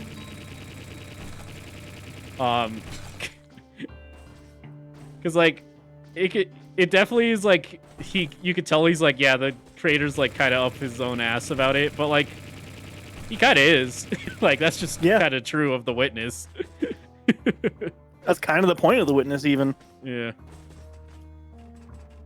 He basically just made a game to be like, let me tell you how awesome I am. No, well, like not even how awesome he is, but like, look how smart I am. Yeah. No. And like that's a subjective look how awesome I am. Yeah. Okay. Yeah. Another mechanic. Yeah. In this DS game. That's crazy. I mean, I think of like what else was out is like fucking like Mutant Muzz, which is not like a bad game or anything, but like it's just a platformer, and then this game's fucking doing this shit. This game's so good. I just discovered a new layer to this game, literally speaking. Let's see. The Foon also says a drill to pierce the heavens. Yeah. That's a good description for an item. That's a reference to Gurren Lagann. I don't think either me or Dry know what that is. Swamp monster movie or no, no. Gurren Lagann's. I'm surprised you don't know Gurren Lagann. Actually, Robbie, that's like one of the biggest anime. just of all time. I mean, I've also never watched Neon Evangelion. I think I've seen like 3 episodes of that. Well, you know what that is. Yeah, but at least know what it is. Yeah, that's what I mean. Like, I'm surprised you don't know what Gurren Lagann is. I've never heard of Gurren Lagann, and I'd like to think that I've at least heard of anime. You're literally lying because I've literally talked about it multiple times to you. Lying's a strong word. You forgot. Yeah, let's not just accuse me of lying here. Oh, yeah, We all know what sorry. my memory is.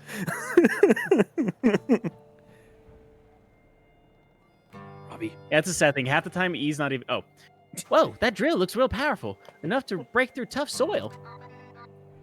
You think that's what Joe wanted you to do? Break through the old world below the mine? Bet there's riches down there. Nothing but shiners there. Don't think there's any notion of variable rock. This could mean gold rush for Templeton. Why doesn't my character talk anymore? It's so weird. I actually don't know. Ooh, new guy. To be fair, I don't remember him talking at all. Maybe so what if that was just added for this? maybe. Okay, so looking at Gurren Lagann, there's only one thing that I really know about it, and that's because of a Reddit thread that I kind of went down a rabbit hole with. And that's the movie Super Tengen Toppa Giga Drill. Sound with it the out, drill Robbie. breaker on there. Yeah, No, because Super Tengen Toppa Gurren Lagann. yeah. And that's because one of the characters becomes so big that like he's bigger than multiple galaxies, and then has a drill that's even bigger than him on it. Because it was a rabbit hole of like what is one of the biggest creatures in fiction. It was And that's what they Gurren came Lagann. across. That's funny. It was. This looks like anime. It is very anime. Mm-hmm. It's But yeah, one of because the Super ahead. Tengen Toppa Giga Drill Breaker, like that's one of the biggest objects by one of the biggest creatures in all of anime. Yeah, anyways. no, Gurren Lagann's like the most anime-ass anime, I'm gonna say, Jiraiya. It's got all anime tropes. It's got like very over-the-top characters. It's very cheesy. It's got a character that just wears a bra basically the entire time. I do see that on the cover, yeah. Yeah. Yep. So you got into the old world, think and treacherous place. You cleared that old pneumatic tube too? More reliable than those glowing whatchamacallits. Take care while exploring down there, though. Shiners can be quite dangerous. Not really the best place for a mine. Can't choose where you deposit, I guess. What do you have? What are you buying? What are you selling? You have a way better merchant voice than me. Here, get this that might interest you. Yeah, that's this guy's voice now, Robbie. Go. Oh, okay. Where's the welcome wagon, partner? Biff is back. Yeehaw. Haven't been back here since I was a young man. Hard times behind us now, though. Where does he brought back? Brought a bit of renaissance with you, sonny. Biff Beacon goes wherever the dollar's at. To be fair, if I had to choose any other voice I'd give him, it'd probably be Doug Dimmadome. Yeah, Doug Dimmadome was probably. Yeah, I'd probably give him that voice. Yeah. All right. Oh, the Dimsdale Dimmadome? Yep, That's right, Doug Dimmadome. Dimmadome. Doug Dimmadome. All right. I'm gonna use the restroom, so you guys talk amongst yourself. Okay, we'll talk more about Doug's Dale and his Dimmadome. Has Dry even like seen Fairy Odd Parents? Yeah, we Yeah. used to watch it all the Okay. time. Yeah, I've not seen anything past, what was it, the internet movie, I think is what it was. That's good. You can stop there. It goes pretty bad after that. I know that at a certain point, Cosmo and Wanda get a kid or have a kid. I don't know. Yeah, had that little poof. And then I also think that there's like a sequel series now. I don't know if it's still going. I remember hearing about a sequel series. It was supposed to be like there's a fairy shortage, so Timmy has to like share his fairy with someone else. Yeah. And then I think they tried an actual live action show at one point, right? Or was that just a couple of movies they did? I think they did a couple live action movies. Okay. Let's see here. Oh, apparently the fairy shortage is in the main show, he says. Oh. And Fairly Odd Parents. Live action. I know they did the one movie that had Josh Bell. Yeah. That's one that I was looking up because it was But then there was another one after that, I think. You're right, it was a live action TV show. Wow, they did go for sure. Yeah, I feel like that wouldn't work at all. Apparently went on for an entire season. 13 episodes. Huh. And then swiftly canceled? I assume so. Has a whole bunch of 1-stars in there. So out of a rating of 10, user reviews gave it a 2.5. Read some reviews there, Robbie. Did people put any text to that? Jeremy Crimson Fox said, "Not too bad, but not good. Whenever I saw the trailer for this, I was shocked, as who wanted this cartoon to be revived, especially after the last 2 seasons proved that it was past its prime, and especially as a live-action sitcom? Seeing the show, it's not as bad as I thought it would be, but it's not good either. Set years after the cartoon, Timmy Turner is headed to college, but decided not to take his fairies with him. Thankfully, his cousin Vivian, Viv for short, moved back into Dimsdale, decided to allow her to have them, even going as far as to get a permission scroll from Jorgen von Strangle. Now the fairies help Viv,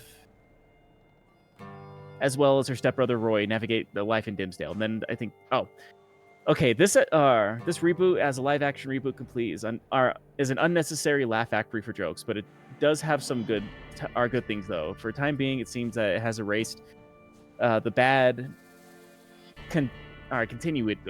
Why can't I say continue something? Continuation?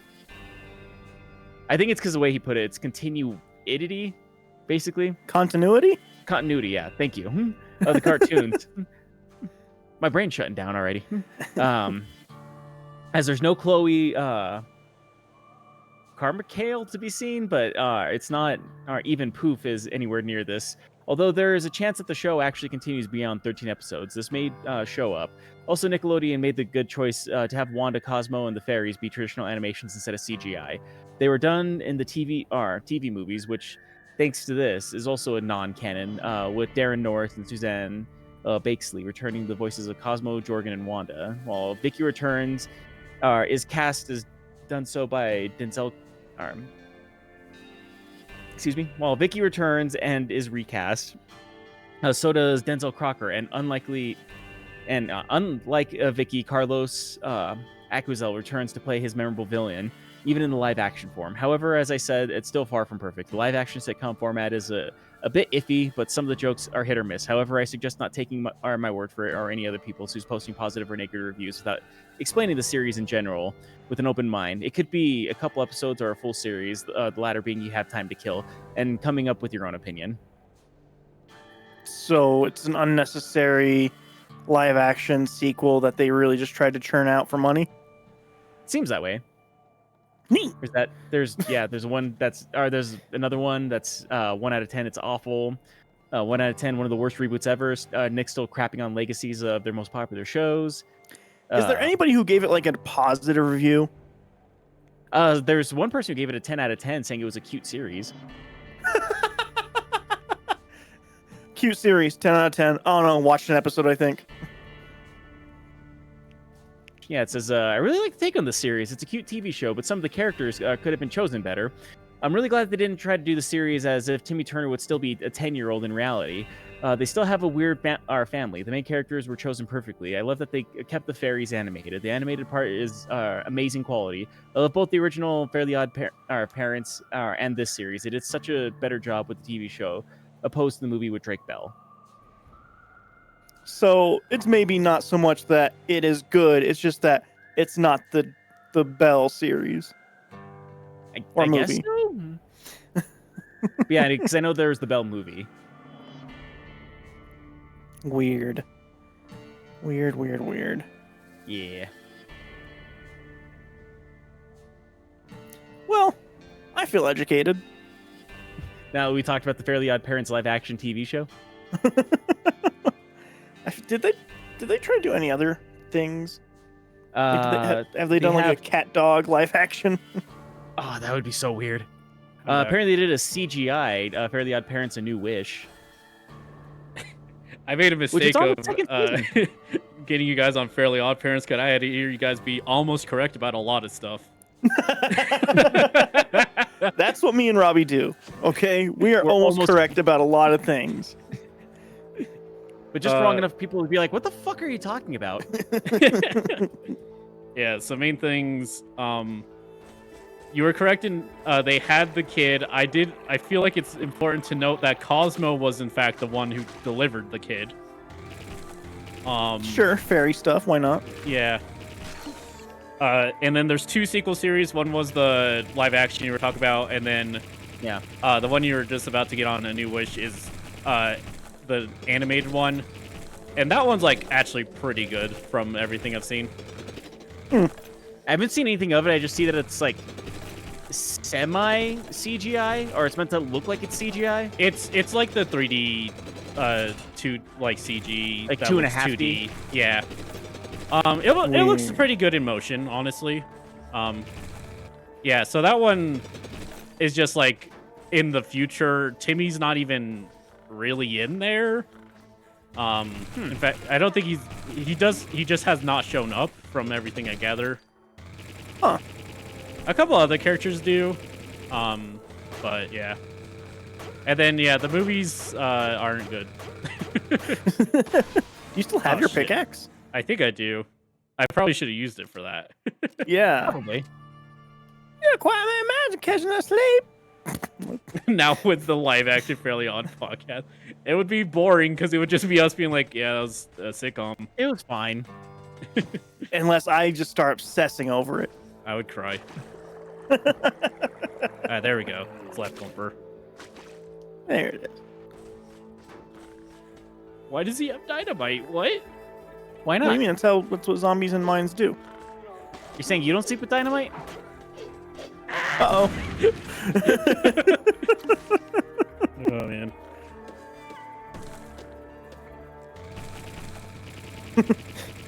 It's just way faster. Yeah. And it doesn't even take that much water, all things considered. That's true, actually.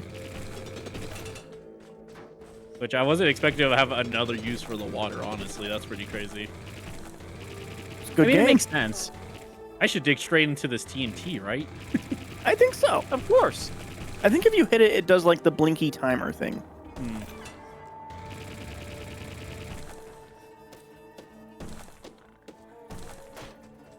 Yep. Look at me. I remember the thing. Nice. That's how you know I liked this. They have some sense of memory of it. Yeah. Yeah. I'll say. Think of it. A lot of Very Odd Pairs is kind of tainted by how bad the show became. I think that really lowered people's expectations of anything after. That's usually what happens, honestly, is like some can be like a 10 out of 10 series and then they do something really dumb and it just taints the entire series for a lot of people. It just One like show that yeah. Oh, go ahead. one show I really, really liked. And it's annoying that I liked it because I'll never see anything from it again, and it did poorly in ratings, so nobody ever talks about it. It was a show called Reaper. Oh yeah, you did talk a lot about Reaper. It's a very good show. There are 2 seasons of it, and it was produced by Kevin Smith. Oh shit. Oh, he fucked you up. Yeah, he does a lot of damage. Wow. Or at least the pilot was produced by Kevin Smith. At least I think. He has and his then, name attached to it. Yeah, very mildly, but yeah. It's just a good show. It's very like a creature of the week kind of thing, but I feel like that show didn't get its fair shake. Anyway, the DVDs are like worth a lot of money. And you don't have one, huh? I got both seasons. Oh, okay. Yeah. Even opened up, those things are worth like quite a bit. $10. Because they didn't make that many of them. No.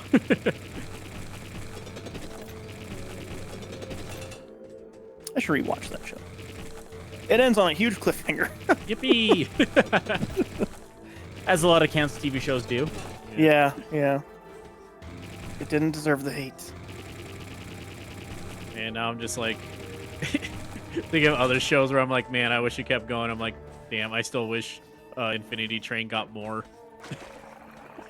That is your big one of saying like you wish it got more. It's just because they had so much planned and it was consistently doing really good, and they still just killed it. Yeah. What can I say? Warner Brothers really likes their insurance money. Speaking of Warner Brothers, do you see that they're splitting into 2 companies again? Yeah, because it did bad when they did the merge. Yeah. Financially. So they're going back to just Discovery and Warner Brothers then? Kind of, yes. Okay. They are splitting into Discovery and then Warner. Oh, shit. Okay, if it Wow, explodes instantly if it falls. Good to know. Oh, you hit it? No, maybe you didn't. Oh, just when you get near, just I got think near it. Yeah. So it's Discovery and Warner something. But Discovery is going to handle the television side of it, and Warner Bros. Is going to handle the streaming side of the company. Which sounds odd to me. A little bit, yeah.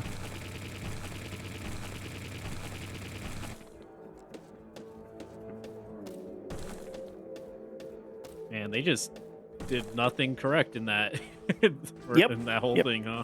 Fucked the whole thing up. Yep.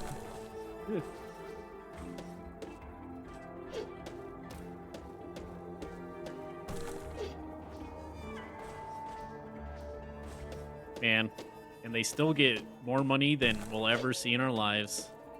They sure do. Actually, that's another fun thing, is they cut the CEO's salary down significantly. Good. Damn. Like, I can't believe it. cut down from like all of our lifetime fortunes put together times 100 to all of our lifetime fortunes put together times 20. That is a lot of money. Yeah. They should just give it to us directly. Oh.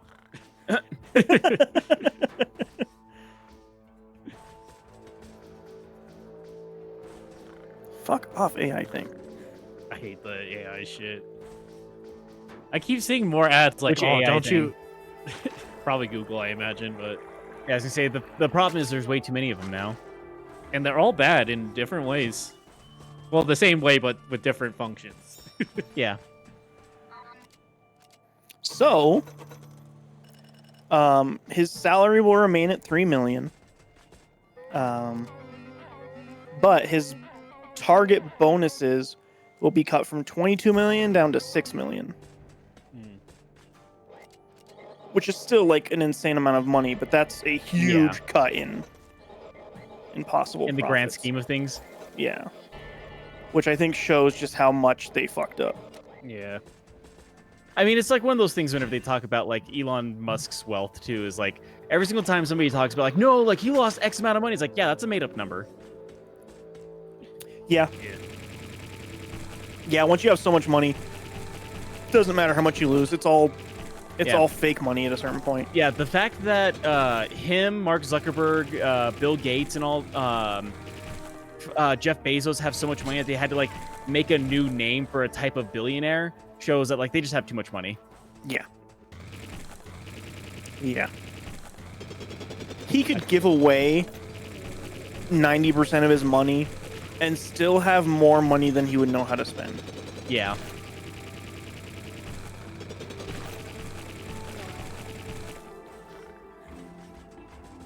God, I hate rich people. Yeah, so do I. I hate money. You do hate money, actually.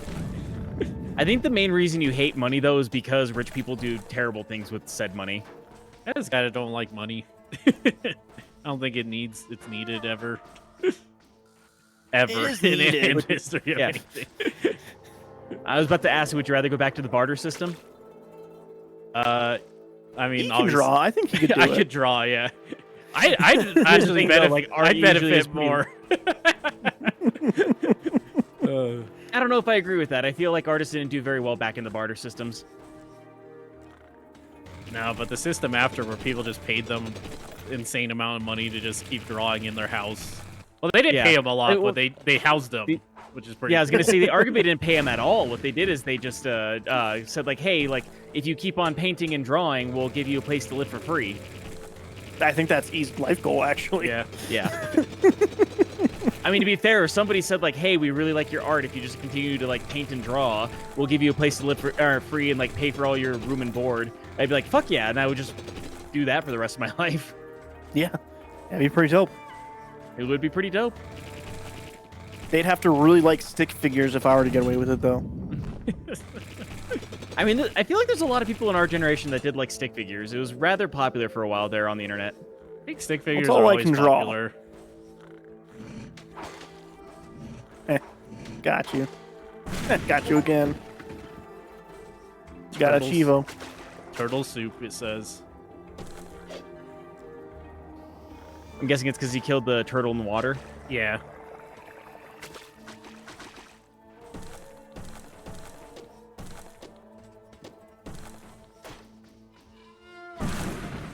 Boom!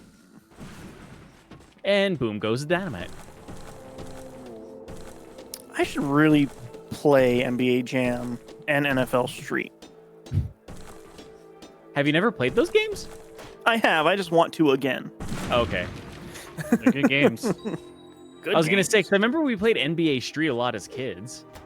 Yeah, we played NBA Street. We played all of like the no rules sports games. What was the NFL one? It was Blitz, right? Blitz. Yeah. There was also There was There was an NFL also- Street too, but there I was feel like NFL Blitz was Street. the- Yeah.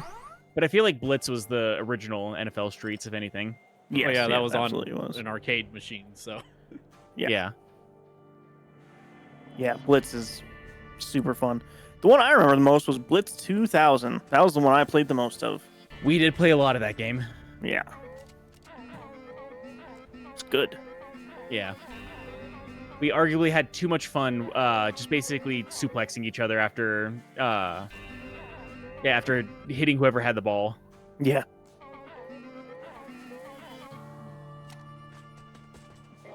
I think it's Blitz where your players can just get run over by the ambulance. Yeah. Yeah, I can Which see is that. just a really funny thing. You know what I find funny about NFL Blitz? Apparently, the last NFL Blitz that was made was kind of just like almost like a gritty reboot. Really? Yeah, because there was like a career mode of it, wherever like you had to like get a football player and like build them up into a superstar and everything like that. But you had to deal with their drug addiction and like how they like to sleep with loose women. And apparently, it was like the first M-rated NFL game. That's hilarious. I That's bet it really didn't dumb. do well. It did not.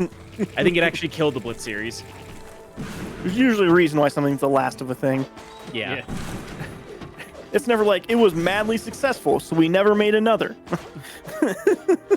I mean, it's happened a handful of times, but Well, I mean, it's It is a usually not that rarity. it was successful is why they stopped making it. They usually just don't want to make it anymore. yeah, Yeah. like we're done with the storyline, or we're done making them because we want to move on to something else. Damn it. I could get out of the We way. tried.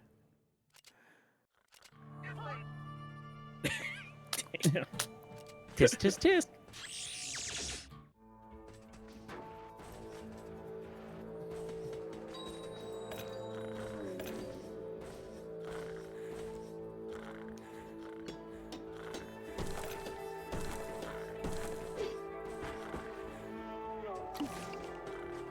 Bram. Hell yeah. I'm pretty sure on the DS, whenever explosions like that happened, there was some slowdown. I bet. I can see it. Oh, the water. Yum yum. There's a guy who makes seasonings on the internet. He says, yum yum, get you some. And I was like, huh, those seasonings must be pretty good. Looks like they're tasty. And then they started being carried in my local store. And then they're like $9 for a bottle of seasoning. Ugh. So I said, no, thank you. He said, yum yum, Is it- looks like I'm done. I was gonna ask, is it Dano's seasoning by chance? It is. Okay. The funny thing about that, apparently that started off as like just the original Dan was just making it in his garage, and then it got really popular and started selling it in stores, and all that's thanks to TikTok, basically. That's Makes sense. usually TikTok's TikTok's kind of the social media that gets things going nowadays. Yeah. which sucks. Yeah, it does, because I really don't like TikTok, honestly. I just like so much of everything now is like, oh well, you better have a TikTok and do all the fucking social Like, marketing and shit. Yeah, like don't get me wrong, I think TikTok as a platform, it's fine. The fact that like you have to have a TikTok in order to like advertise your small business seems a bit excessive. Kind of like in order to get a movie made, you have to have an Instagram. Yeah, pretty much. Yep.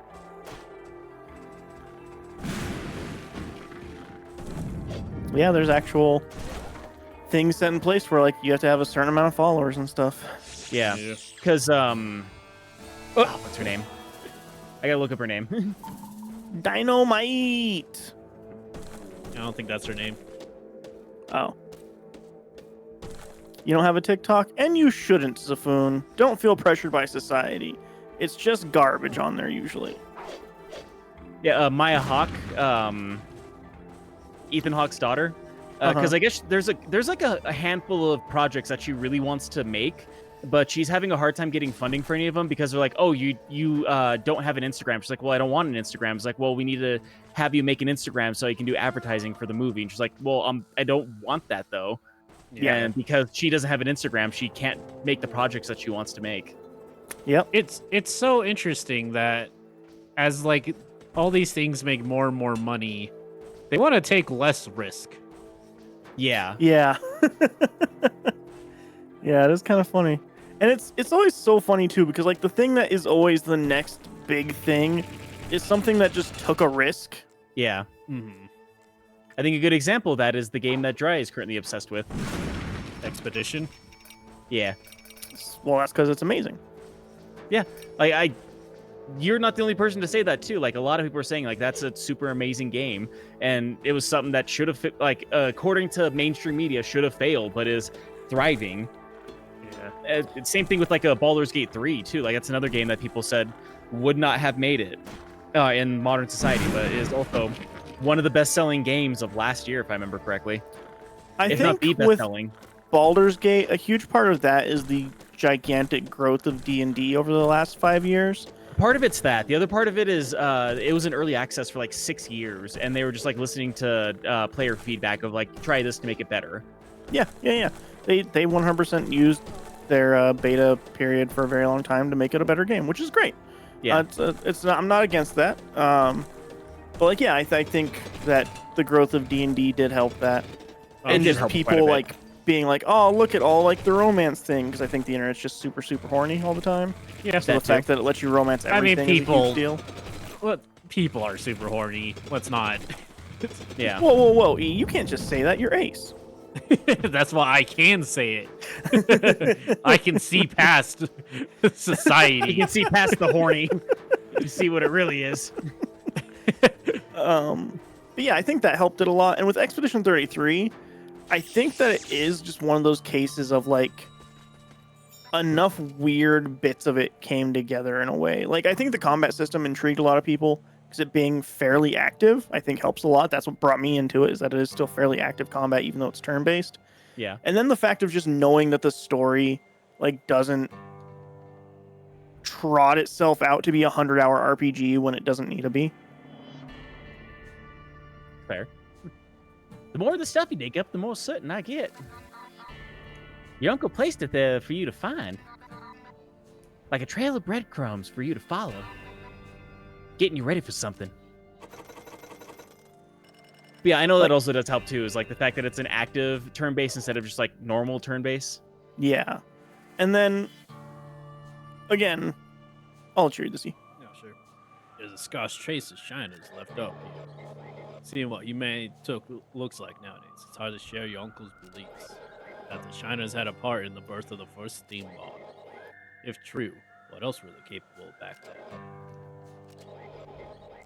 By the way, buy something. Yeah, by the way. I think the thing that really did help it is that it was a shorter experience. Like I remember talking about last week. um, Such a long time that ago. like I kind of wished that it was longer because I just wanted to keep playing that game.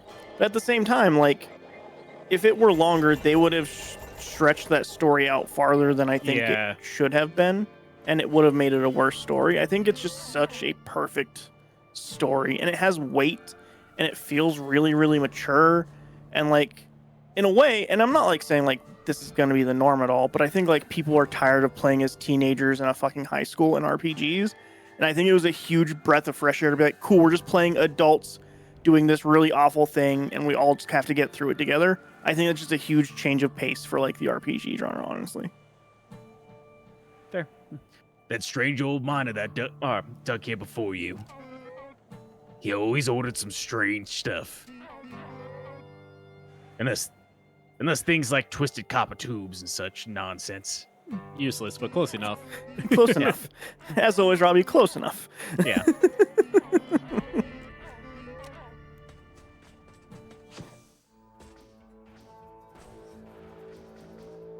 Yeah, so the thing is actually to keep up the merchant's voice, I have to say the key lines to keep that voice going. You gotta do it. The what are you buying? What are you Kermit the Frog here, you know what I'm saying? Yeah, pretty much. Just might have to. What are you buying? I'm gonna also because I was waiting to read the line. Other than like Persona, what RPGs are about being like high schoolers? I just mean like high Final schooler Fantasy. age, like being like coming of age stories. I feel like most RPGs are. Are they? I mean, a lot of Final Fantasies are, but not all of them. I feel like most Final Fantasies are adults. No, most Final No. Fantasy is like coming of age stuff. Yeah. Like, cool, you just graduated high school, so, oh no, the world ended. Oh, and you're just still barely a kid. That's crazy. I guess go kill God.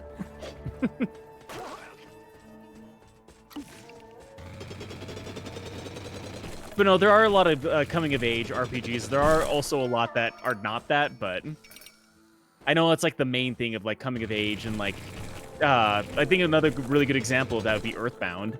Earthbound is another coming of age tale. Yeah, somewhat. That also is like 30 years old. It is very old. So But, like, yeah. Personally, and I don't want to speak for all of society, but when I think of like a Japanese RPG, I think of like coming of age story. I mean, I don't know what other RPGs are. What non-Japanese RPGs get made ultimately. Mostly Western RPGs, which is what I would consider to be like Bethesda RPGs and stuff like that, which aren't very many of them. But the story is also usually not the thing that matters in those. Whereas I would say the story is a kind of the big drawing point for Expedition 33. And the gameplay happens to also be very good.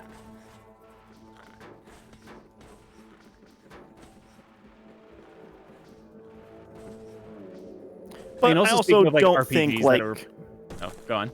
I don't think that like the Expedition 33 thing is going to be like the new norm or anything. The new norm. I don't think people are going to be aiming for that at all, honestly. I just think that it just hit the right people at the right time. Yeah. I mean, I don't know. Like fucking execs love chasing trends. They do. But like, I'm not saying like, that. Like, I think he's not saying that there's not going to be another like another company trying to make it like another Expedition 33. Like, that's definitely going to happen. Whether it'll actually like strike with an audience or not is a whole other thing, though. Yeah, exactly. I mean, I love RPGs, so I'll take more of them.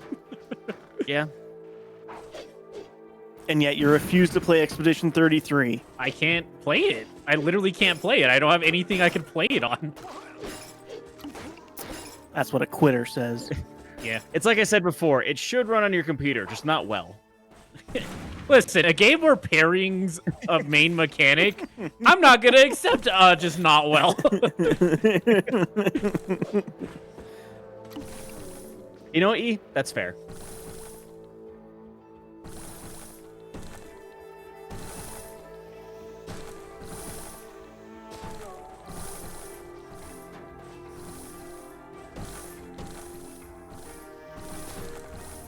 Can you destroy the acid spitter things?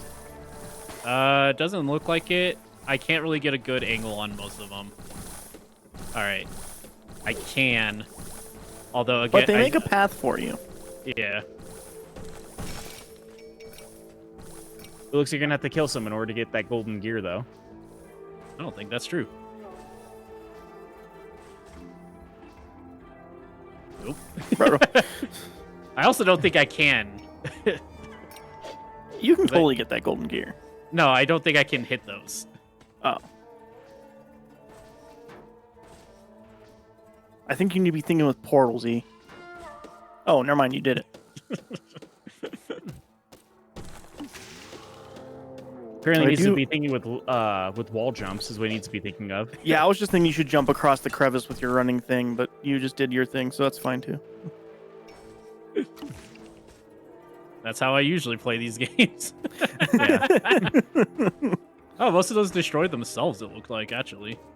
Mm-hmm. I think the ones on top destroy the ones on bottom. Yeah. Power tops, man. Yeah.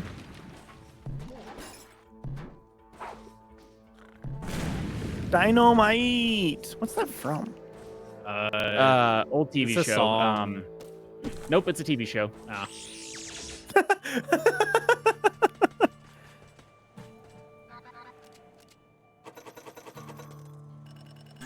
Level 10! I unlocked a huge tank. And hard armor.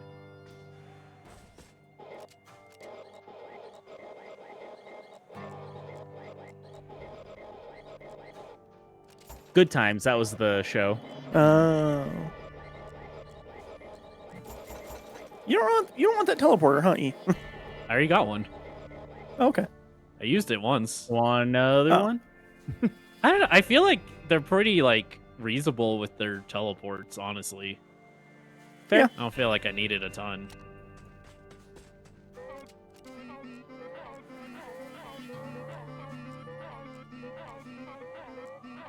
So many upgrades here. It's weird they invented a new guy to sell me the same upgrades, or, like, the same thing as the other guy. I did the wrong one. But bigger. Yeah. Yeah. That's why he's from But Texas. is like his is technically better because he's a rich guy that you're buying from. So he has all the resources. It's just funny, like, from a gameplay or a game design perspective. Like, he doesn't really accomplish anything new. Except for showing that more people are in town. Yeah.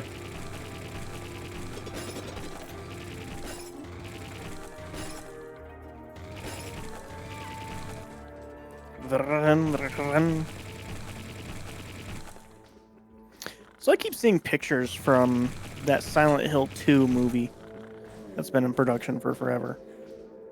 Wouldn't it technically be Silent Hill 3? No, it's Silent Hill 2. I was gonna say, are they making a movie based off the Silent Hill 2 game? Is what you're saying? Okay. Yes. Oh. It's called Return to Silent Hill, which will technically be a sequel to the first Silent Hill movie and a sequel to the first make of the second game. Okay. I get what really you're trying like to say with that one. Just came out yeah. weird. You really like couldn't think of a good way to phrase that, huh? I couldn't know. It looks bad. All the stills I keep saying make that look really bad. Is there a Silent Hill movie that's good? The first Silent Hill movie's okay, actually. Yeah. I was gonna say arguably the first one, but the second one, like, man, did they drop the ball in the second it's really movie. bad. It was really bad.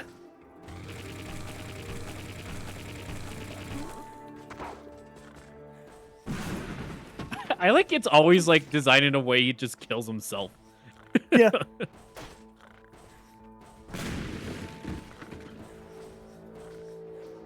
Troy, do you know, is this like a set map or like does it generate any of this stuff? Do you know? I don't know. I would bet it's a set map, though. Yeah.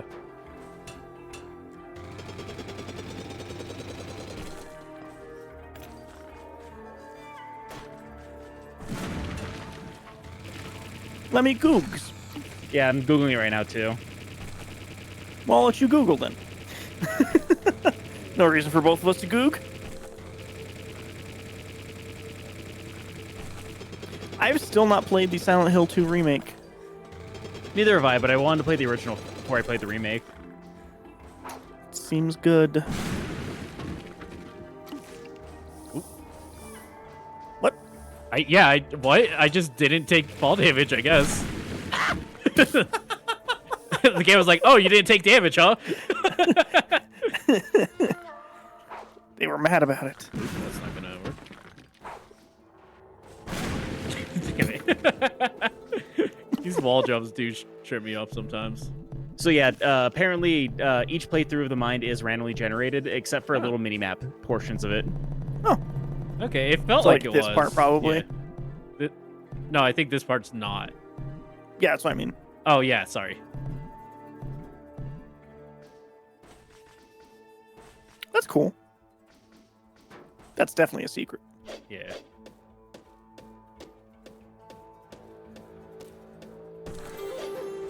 See, that one's actually a secret. The other one was not.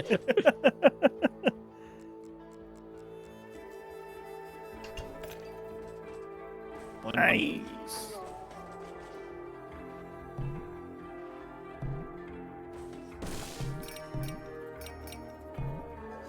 One thing I dislike about this game is that the orbs just fly wherever the hell. But they kind of come to you. Yeah, but like I would rather they just like not fly 17 miles away, and then I have to like go near. Yeah, that's the problem. Is what he's saying. It makes it not as easy. I don't see what the problem is. Oh yeah, that's true.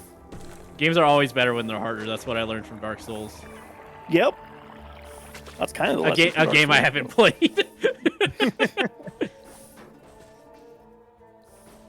Next Saturday game for E, Dark Souls. Oh man, we'll never get out of here if that's the case. You'll be playing until we're done. I would beat it eventually. Whether or not you guys would want me to do it towards the end is a different question. Fair. I bet I would be pretty fed up by the second stream.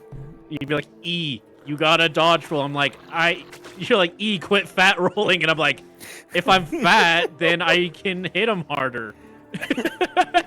That's a build to play with. That's a build. Yeah. It's optional. I'm not good at high dex builds, but I'm also not good at fat rolling builds, so...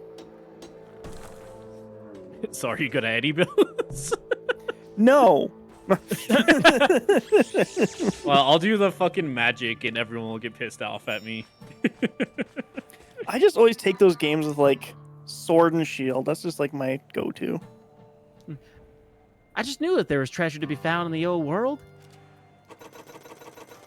All right. Good talk. That's it. That's all she had to say. I don't think I need anything from you. Yeah, I think basically he has the reusables now.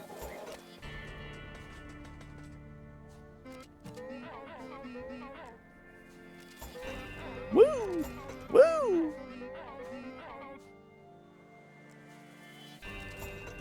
Woo! Nice. That was a good upgrade. Good upgrade. Yeah.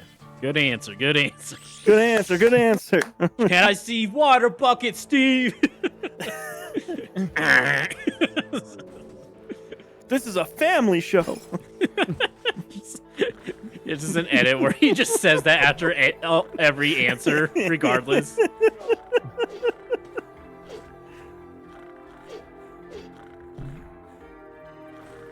I wonder if on the new like Family Feuds they have like him freaking out.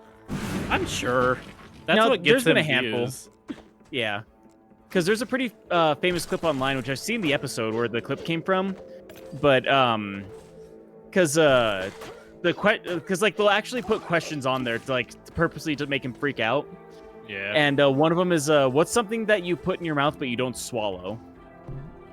Is that a new episode though? I feel like that's like a couple years ago. I feel like that's like a decade ago. I don't know about a decade. Google it, Robbie. I'll Google it.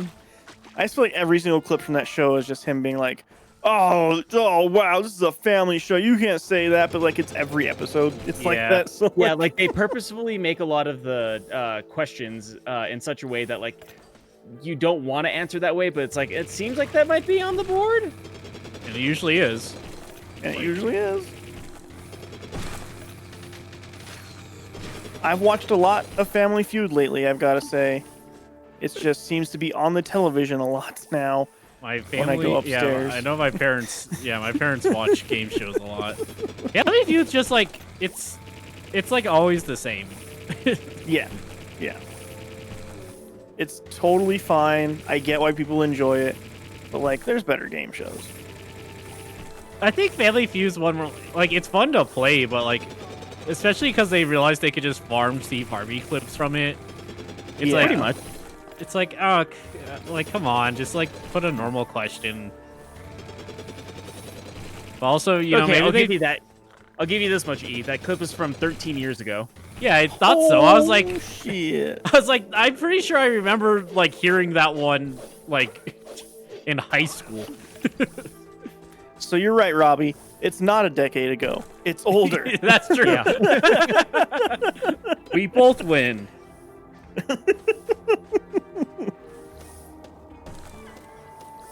But my question was specifically like, do you think they have like the silly reactions from him, like for the games? Wait, like the mean, video there's a lot of- games is he- or what? Yeah, like, is he even in the video games nowadays, or like, Do I they don't- make Family Feud games these days?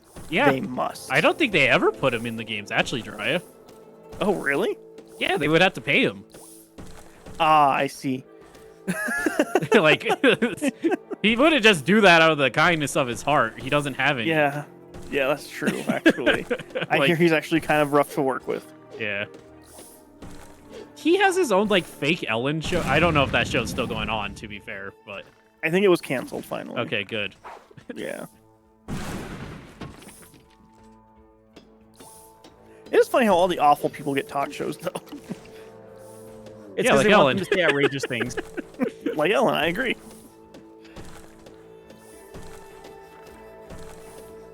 Liz watched her stand-up special that she did after all of the controversy, and her thing was like, well, stop being so sensitive. I'm a human being. And then like everybody in the audience clapped, and I felt like that was weird. That's like every stand-up show, I feel like. It is a was lot of just- stand-ups, but It was just weird. It was like, yeah, I was a piece of shit, but I'm human. Humans are pieces of shit. And everyone's like, yeah, we all suck. Yay. Like, what? I mean, do you think the people who went to Ellen DeGeneres, the fucking stand-up, You're right. would You're like absolutely right. be against her? Like, no. People who are against her just want to ignore her forever. Yeah, you're right. You're right.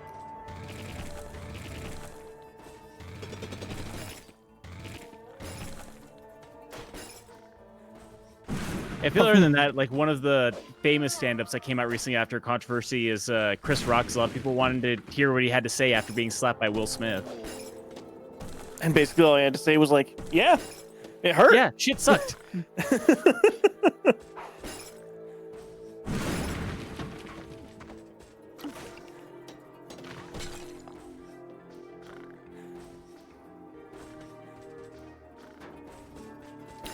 Yeah.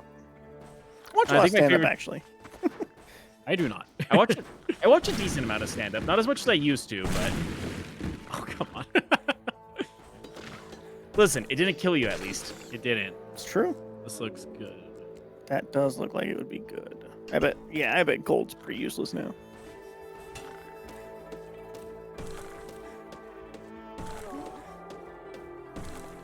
Yeah, no. Watch a lot of stand-up. Liz and I both like stand-up a lot. I like going to see stand-up. It's always fun. Yeah. Like, I'm a little bit jealous you guys got to go see Josh Johnson. Gotta hug him. Is that the one that sings? No. That's Bo Burnham, which I think you're thinking of. Probably. There are quite a few, like, stand-up comedians that put music into their sets, so There maybe are. he's thinking about Burnham, but it could be someone else, who knows. But No, yeah. Josh Johnson is a comedian that I wouldn't be surprised you haven't heard of, E, but he's huge. Right, man? Yeah. I could name like 4 comedians maybe, and 2 of them might be dead. Let's see. Name all the comedians, E. I want to see how many comedians you know. Fucking George Carlin, Dead. Definitely dead. That Hawaiian guy, Iggy or something. Iggy something. Iggy? Yeah. No, that's not a comedian. Iggy's not a comedian. There's like a big guy comedian. I know who you're talking about. His name's not Iggy. Iglesias, isn't he? Or no? I thought it was his last name. You're close. It's his last name, but you're halfway there. Yeah.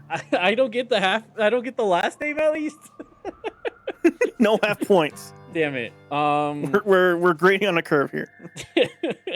It's like saying, "Oh yeah, that famous actor Smith." I don't know his first name. Iglesias is not that common of a thing. I feel like.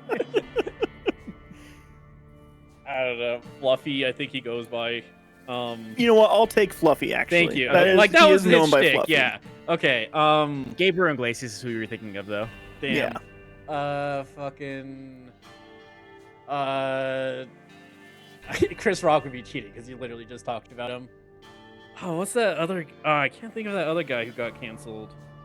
That's a lot of them. There's I a guess. lot. Yeah, it's like most actually. Fuck. But we're not. Fuck it, give it to him. Give the man one. George Lopez, technically. Yeah, he does stand up. Yeah. Yeah. Also canceled. Yeah. Different reason though, I think. Yeah. All right, I think the only one that wasn't canceled was Bo Burnham. No, Bo Burnham hasn't been canceled. Famously so much that in his last special he's like, "Hey guys, why haven't you canceled me? By the way." Yeah. Oh man, who is Dave Chappelle? Dave Chappelle, Okay. yeah, canceled. I only got one that was dead. Actually, I think I'm doing You pretty did. good. I did 4 Yeah, live. yeah. Actually, I think I got at least like a B. Okay. A lot of stand-up comedians you didn't name though. Yeah, a lot of them. I didn't say I could name a lot of them. I said I think I can name 4 and 2 might be dead. Yeah. That's So fair, actually. the That's fact fair. I did 5 and only one So was you did dead. I 5 think and only that's- one was dead. Yeah, that's pretty good. That's pretty Can you, good. can you name a second dead comedian? I don't think I could name another comedian. Fair. I could give like vague approximations. I could say like that one girl Liz likes, but like that doesn't mean much. There's a couple. That- There's a couple. There's a few of those, yeah. My mom likes an old white woman. Cool. What? That's also a handful of stand-up comedians. Is it? Yeah. Yeah. Damn. It's a genre, man. Why are there so many of them? Anyways, yeah. There was one time go on. No, that's all I can do. I think I was gonna say. No, there's one time. Actually, it happened twice whenever I was in Utah. But one time in particular, I thought someone was mocking me because they laughed too hard at what I thought was a dumb joke. Because my mom used to watch Lifetime all the time whenever we were growing up, and one time they had mom comedians going on as like one of their shticks. Mhm. And one of the only jokes I remember from that was going on about how it's so much easier to have a conversation with the daughter than it is with the son, because you try to have a conversation with the son, it's always just like, "Hey, how's your day? Fine. Do anything good? No. Do you have any homework? No. Okay. All right. Okay. Good talk, son. Okay. Pull up your pants." And like that was the joke. What? Yeah, that was the joke. Was pull up your pants at the end of it, and him going as a laugh. Girl I was dating at the time, I told her friend that joke, and her reaction was to laugh hysterically and go, "It's funny because it's true." So like, What? yeah. And apparently that was a legitimate reaction because like it's like, is she mocking me? She's like, "No, that's just how she is." Is she fucking with me? Yeah, like it was quite literally, "Is she fucking with me right now?" To be fair, I want to say both you guys. I think that was a common thing with me early on when you guys when we hung out. Yeah, That's true. that is true. That, like, because we couldn't get a grip on like what kind of person you were at first, and so like you would do something and be like, "Is he fucking with us?" It's true. I think if fucking Which there's always a 50-50 chance that Yeah. you were. I mean, Last of Us stream, that was always a big one where Dry thought I was just like pretending to be bad at the video game for some reason. I'm still not sure. Oh, fuck. Oh, you did. I'm gonna be honest. The way that you played Half-Life for a little while there, I thought you were like artificially trying to make the game harder for yourself. No, you gotta like every single time every single time you got health, you would like it felt like you would almost purposefully go back down to like single-digit health to get past really difficult parts. No, and you then, gotta the easy parts you kept on losing health. But Yeah, like no, I realized later on that's like just kind of how you were playing the game. But yeah, at like first I stuff was like like, no, he's like he's trying to make it harder on himself. no, you gotta like think about the fact that is the first FPS I played, basically. Yeah. That was just me. Which, when you being look bad. at it in that terms, you did pretty good, actually. Yeah, like honestly, some of that stuff I think I solved better than can be reasonably expected from someone just trying a genre out. And some of it you solved in such a way that doesn't make any sense. But it worked. But it worked, And yeah. but it worked, and that was frustrating. Listen, Like Dry, hitting it's a only tank dumb with a crowbar. It's only stupid if it doesn't work.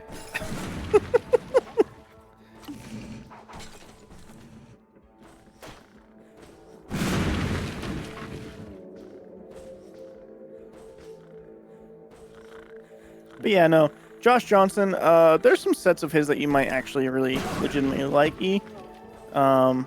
He's very big right now because basically like every 2 weeks he comes out with a new stand-up special, and that's really weird because most stand-up people are like really Like they'll do the same set for years at a time. yeah, and they're very like secret and hush hush about their jokes. Like they won't put out a special until like they've worked on a set for like years and years and years, and then they put the set out, and then they never touch that material again. But Josh Johnson, just every 2 weeks he puts out a new special for free on YouTube, and you can just watch it. Interesting. And a lot of it is like, hey, they were talking about this on the news. Here's how I make that funny.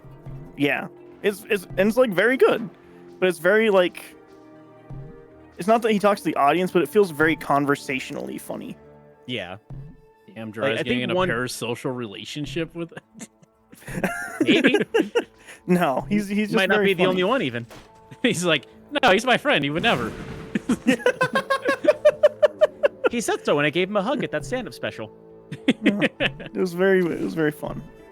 He's a very nice guy because he just stood around afterwards and did a meet for everybody, and everybody got to go take a picture with him or talk to him for a little while or whatever. It was very kind. Yeah.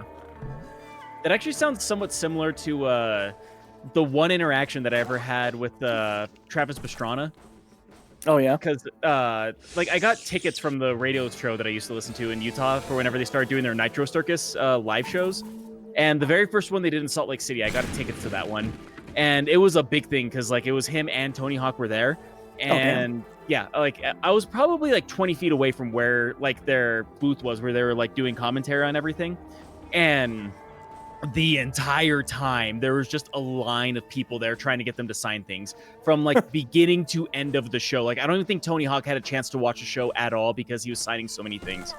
And then like Travis Pastrana tried leaving a handful of times, and the one interaction that I had with Travis Pastrana wasn't even like my choice. It was quite literally like I was just I got a little bit closer to like where the stage was, like see them like take down everything, and I was just like leaning against the rail while I was looking at that, and he's like, and Travis Pastrana goes like, okay, like it was really nice to meet all you guys, but I really got to go to my family, and I really got to go, and I'm sorry I couldn't meet all of you, but it was really nice to meet the people I was able to meet, and like, but see you guys next time, and like ran off stage, and some guy ran up next to me, and he was like, Travis, look at me, please look at me, and like swear to God he did that, and then like, dude, like surely enough, for his audience just runs back out, and he looks straight at me and he goes, all right, where are you, buddy? And I just looked straight at him and went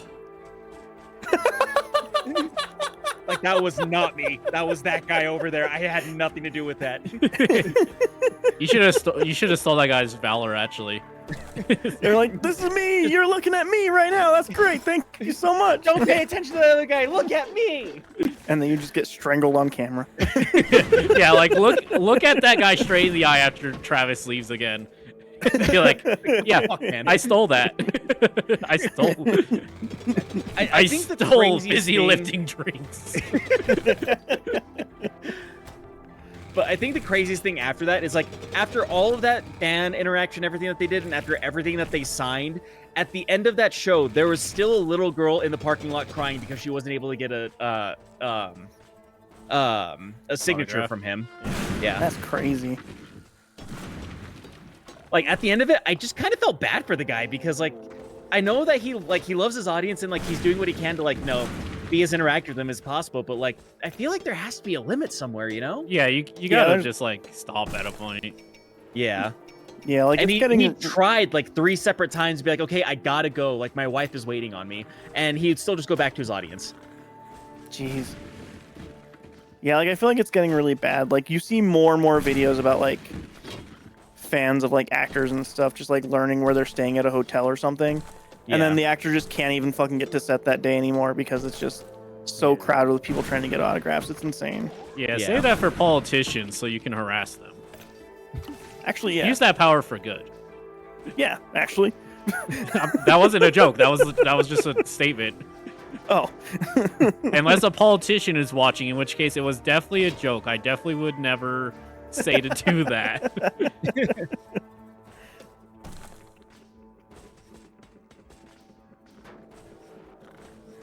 But yeah, like I guess another interaction of that too. I remember like hearing a story that happened to what's his name? Guy who plays Aquaman now. Samoa. Yeah, big Samoan guy.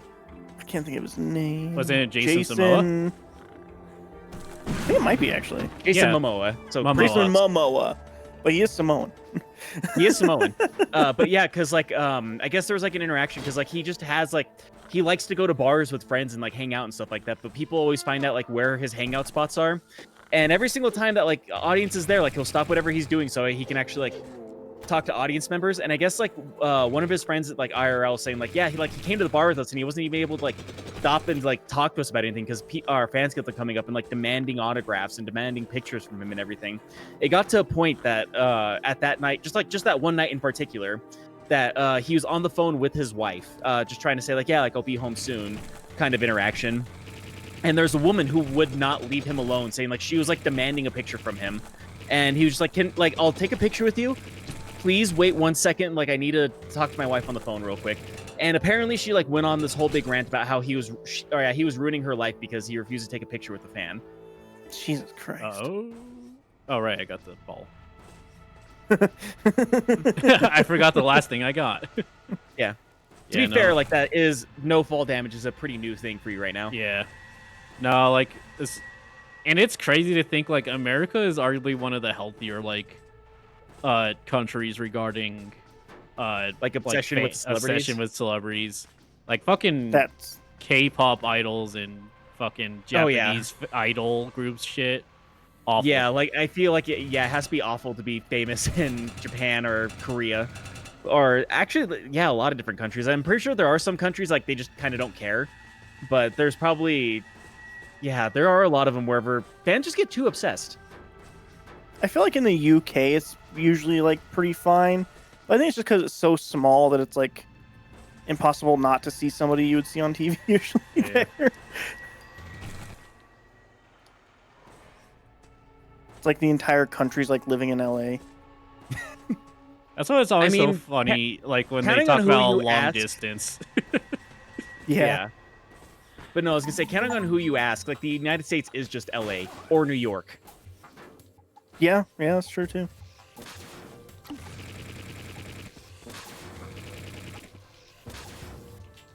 But yeah, I know it's one of those things I remember hearing too that kind of blew my mind is like I guess there's actually like some people who like haven't seen their parents in years because it's a 45-minute drive to get to their parents' house across the country. Yeah, well, it's so funny to me. And and like it's like, man, I don't know, I might drive like almost that much time to get a good sandwich. Right? Yeah. Because it's like my mom will come and visit us up here in the city, and she's always just like, because like sometimes it'll take 30 minutes to get from point A to point B, and she's like, oh, this city's bigger than I thought, because this is like the same travel distance between like the town I grew up in and like a town that's 2 towns over. That's like the closest thing we had to a city growing up. And I was like, yes, but no, it's just we're going a lot slower because there's a lot of traffic here. Yeah. What? The mines go even deeper. Is that frost on your armor? How's that even possible? Only thing supposed to be down there at the depths is molten rock. Please be careful. No. Something must be cooling the earth down. You really should explore whatever's down there. What is it? You want me to be careful or you want me to explore? I think. Let me look up. Yeah, Might be a significant portion into this game. I looked it up. It said it was like 5 hours long, maybe. Oh, so yeah, it and might I be was like a 2-stream game then. Yeah, and I was factoring in. I was like, oh, I probably will go a little slower because bad at video games and all that. But I had no idea there was another tube down there. Proves your uncle's been that deep at least. Might be. You'll even find the source of Joel's knowledge down there. You have to tread carefully though. This is strange stuff. You've not only opened a way down, What'll you have then? I'll have you, Dad. No thank you, son?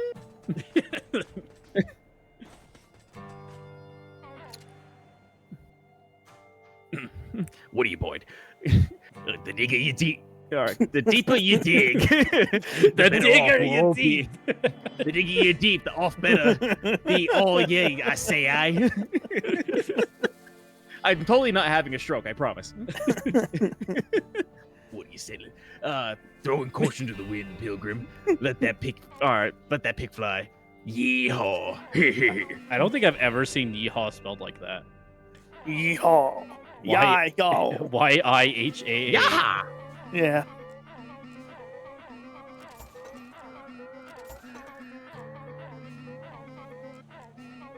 I need to find more orbs. I'm surprised somebody hasn't made a EDM beat based off of that rich Texan guy's voice. Oh, I bet somebody has. I bet you could find it in about 30 seconds. Probably. What's the depth of the mine that you're at right now, E? Go in there. Okay, 495. You're a little further than halfway through the game. Probably a good stopping point, you think, then? Yeah, I bet you could beat Yeah, it next I think stream so. if you wanted. All right. Self-destruct. How do I know when it's... Does it just save when I... Okay, just Game save when I save. go to the thing. All right. Cool. No, yeah, that game's a lot of fun. Interesting little game.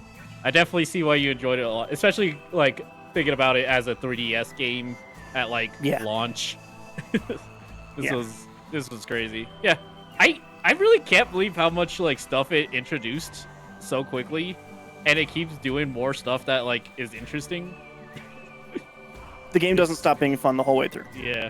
So yeah, that was definitely enjoying that a lot. Very curious about the sequel when I get to that. But... It's good. It's kind of more of the same. Well, with a game like this, that might be all you need, though. Yeah. And we have Don't a need to link reinvent the tree- rope. Oh, no. Yeah. Don't need to reinvent the rope. Or the wheel.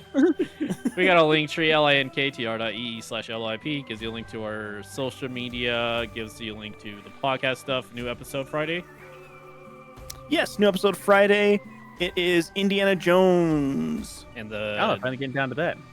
and the what? What was it? Temple of Doom? And the Nazis. No. Definitely doesn't describe a lot of Indiana Jones. The Crusade? The Last Crusade? No. The First Nope. Crusade? Raiders of the Lost Ark. That's the one. There's too many of them. There are 5 of them now. Yeah. But yeah, so listen to that. That was interesting one. It's very interesting to get that one off after hearing a lot about it. Yeah. It was the first time I actually watched it all the way through, so. Yeah, there you go. It was a long time ago we recorded that, but I think it was good. It was like a month ago. Yeah, it's we forever. had a pretty decent conversation about that one. I remember some parts of the conversation at least. If Yeah, you want a detailed breakdown of that film's plot, don't listen to that episode because we're not gonna give it to you. No, but if you If I want to remember hear us say to correctly, kill Nazis, That too. That was kind of how we ended it off. Is just it's always morally correct to punch a Nazi. It is.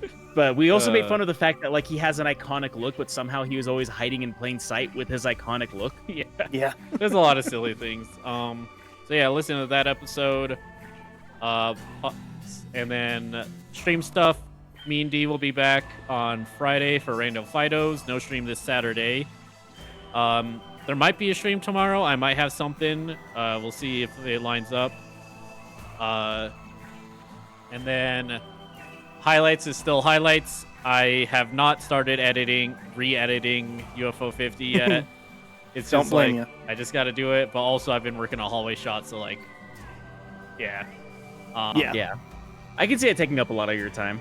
Yeah. I want you to finish that hallway shot this year. Yeah. Hopefully by Halloween, but definitely hopefully by this year.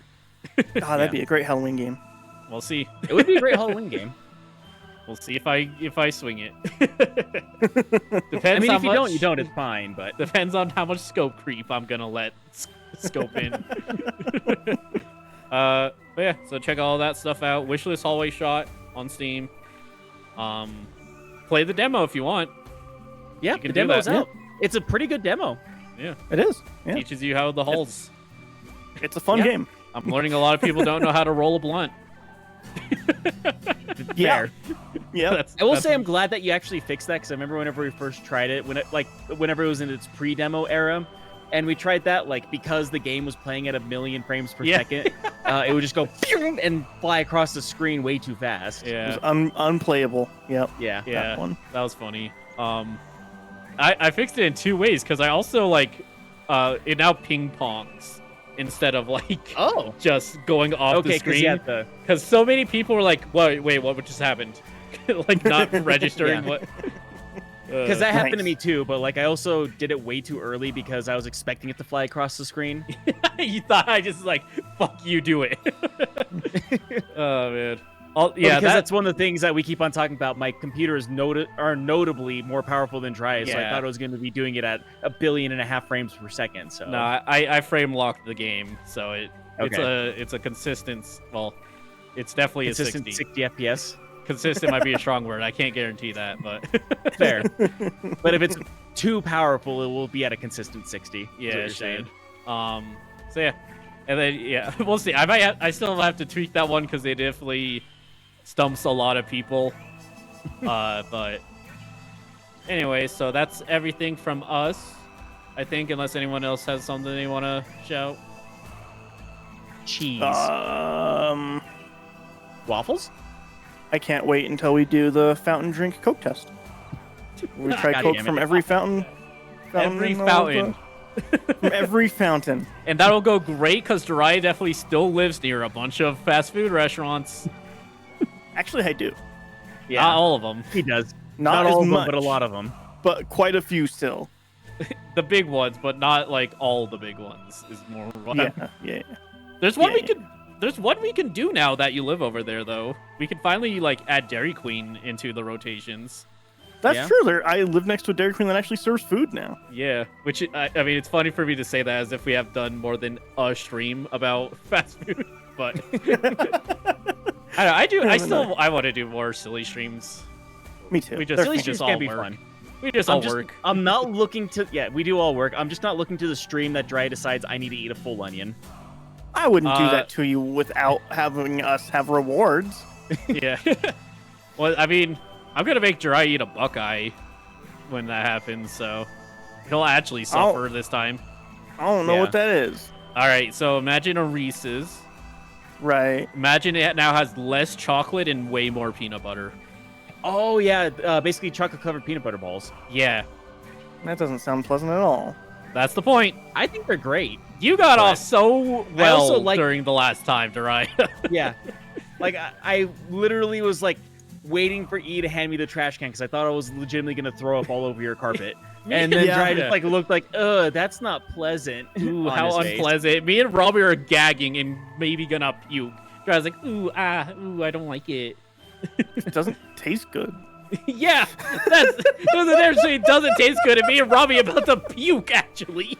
Yeah, it didn't help that the skin of the onion was stuck to the top of my mouth and I was trying to spit it out.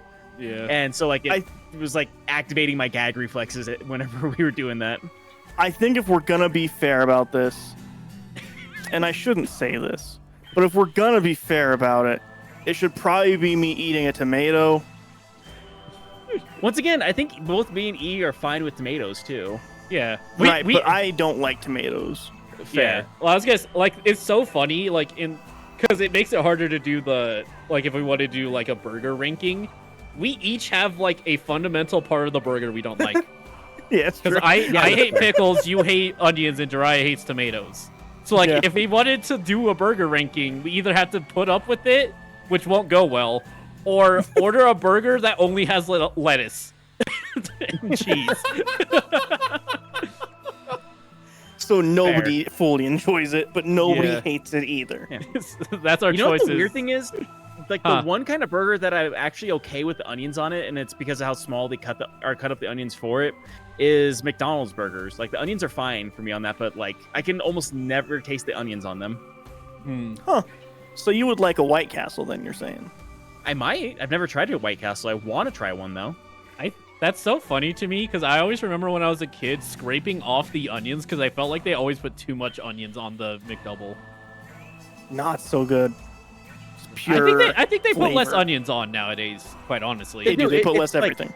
Yeah. Yeah, because like even with that too, like the onions that they use for a McDouble, like it's not even like it doesn't feel like real onions. It feels like they dehydrated onion chips and then like threw like a spoonful of that onto the burger. You're correct, Robbie. It actually is dehydrated onions. Okay. Yeah, that explains a lot then. Let me open this up. Let me see how many onions are on here. But that reminds, Robbie, are you like, what if they like grill the onions, or do you still not like it in that case? I might be more into it now, but like I think even when they grilled it, it was still kind of overpowering. It's not as bad as raw onions, but it's still like, I don't know. I think it's also there's a lot of foods that like I had a big texture problem with whenever I was growing up. And like it's less of a problem now than it was then. Because I remember another big one. Okay, like another one that was a big one for me, but I'm actually coming around to it now is cabbage. Because like the texture of cabbage like made me gag whenever I was younger, but like I had some recently and it was fine. So I might even like sauerkraut now. That's good. Did your mom make boiled cabbage maybe? Because I know that often throws people off of cabbage forever. No, I think it was sauerkraut that threw me off because I was expecting it to.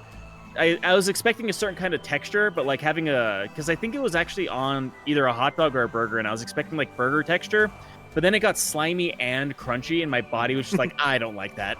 And there's a good chance on how you prepare sauerkraut too. Yeah, and I'm sure a chance it wasn't good sauerkraut also. Yeah, that is also a thing because like for the longest time I thought I did not like cornbread either. Turns out our family sucks at making cornbread. It's just funny. Like, I don't know how you make bad cornbread unless you just like use wrong ingredients. Super dry. Just the driest thing possible. Imagine it crumbling into dust in your mouth. Like that was my first interaction with cornbread.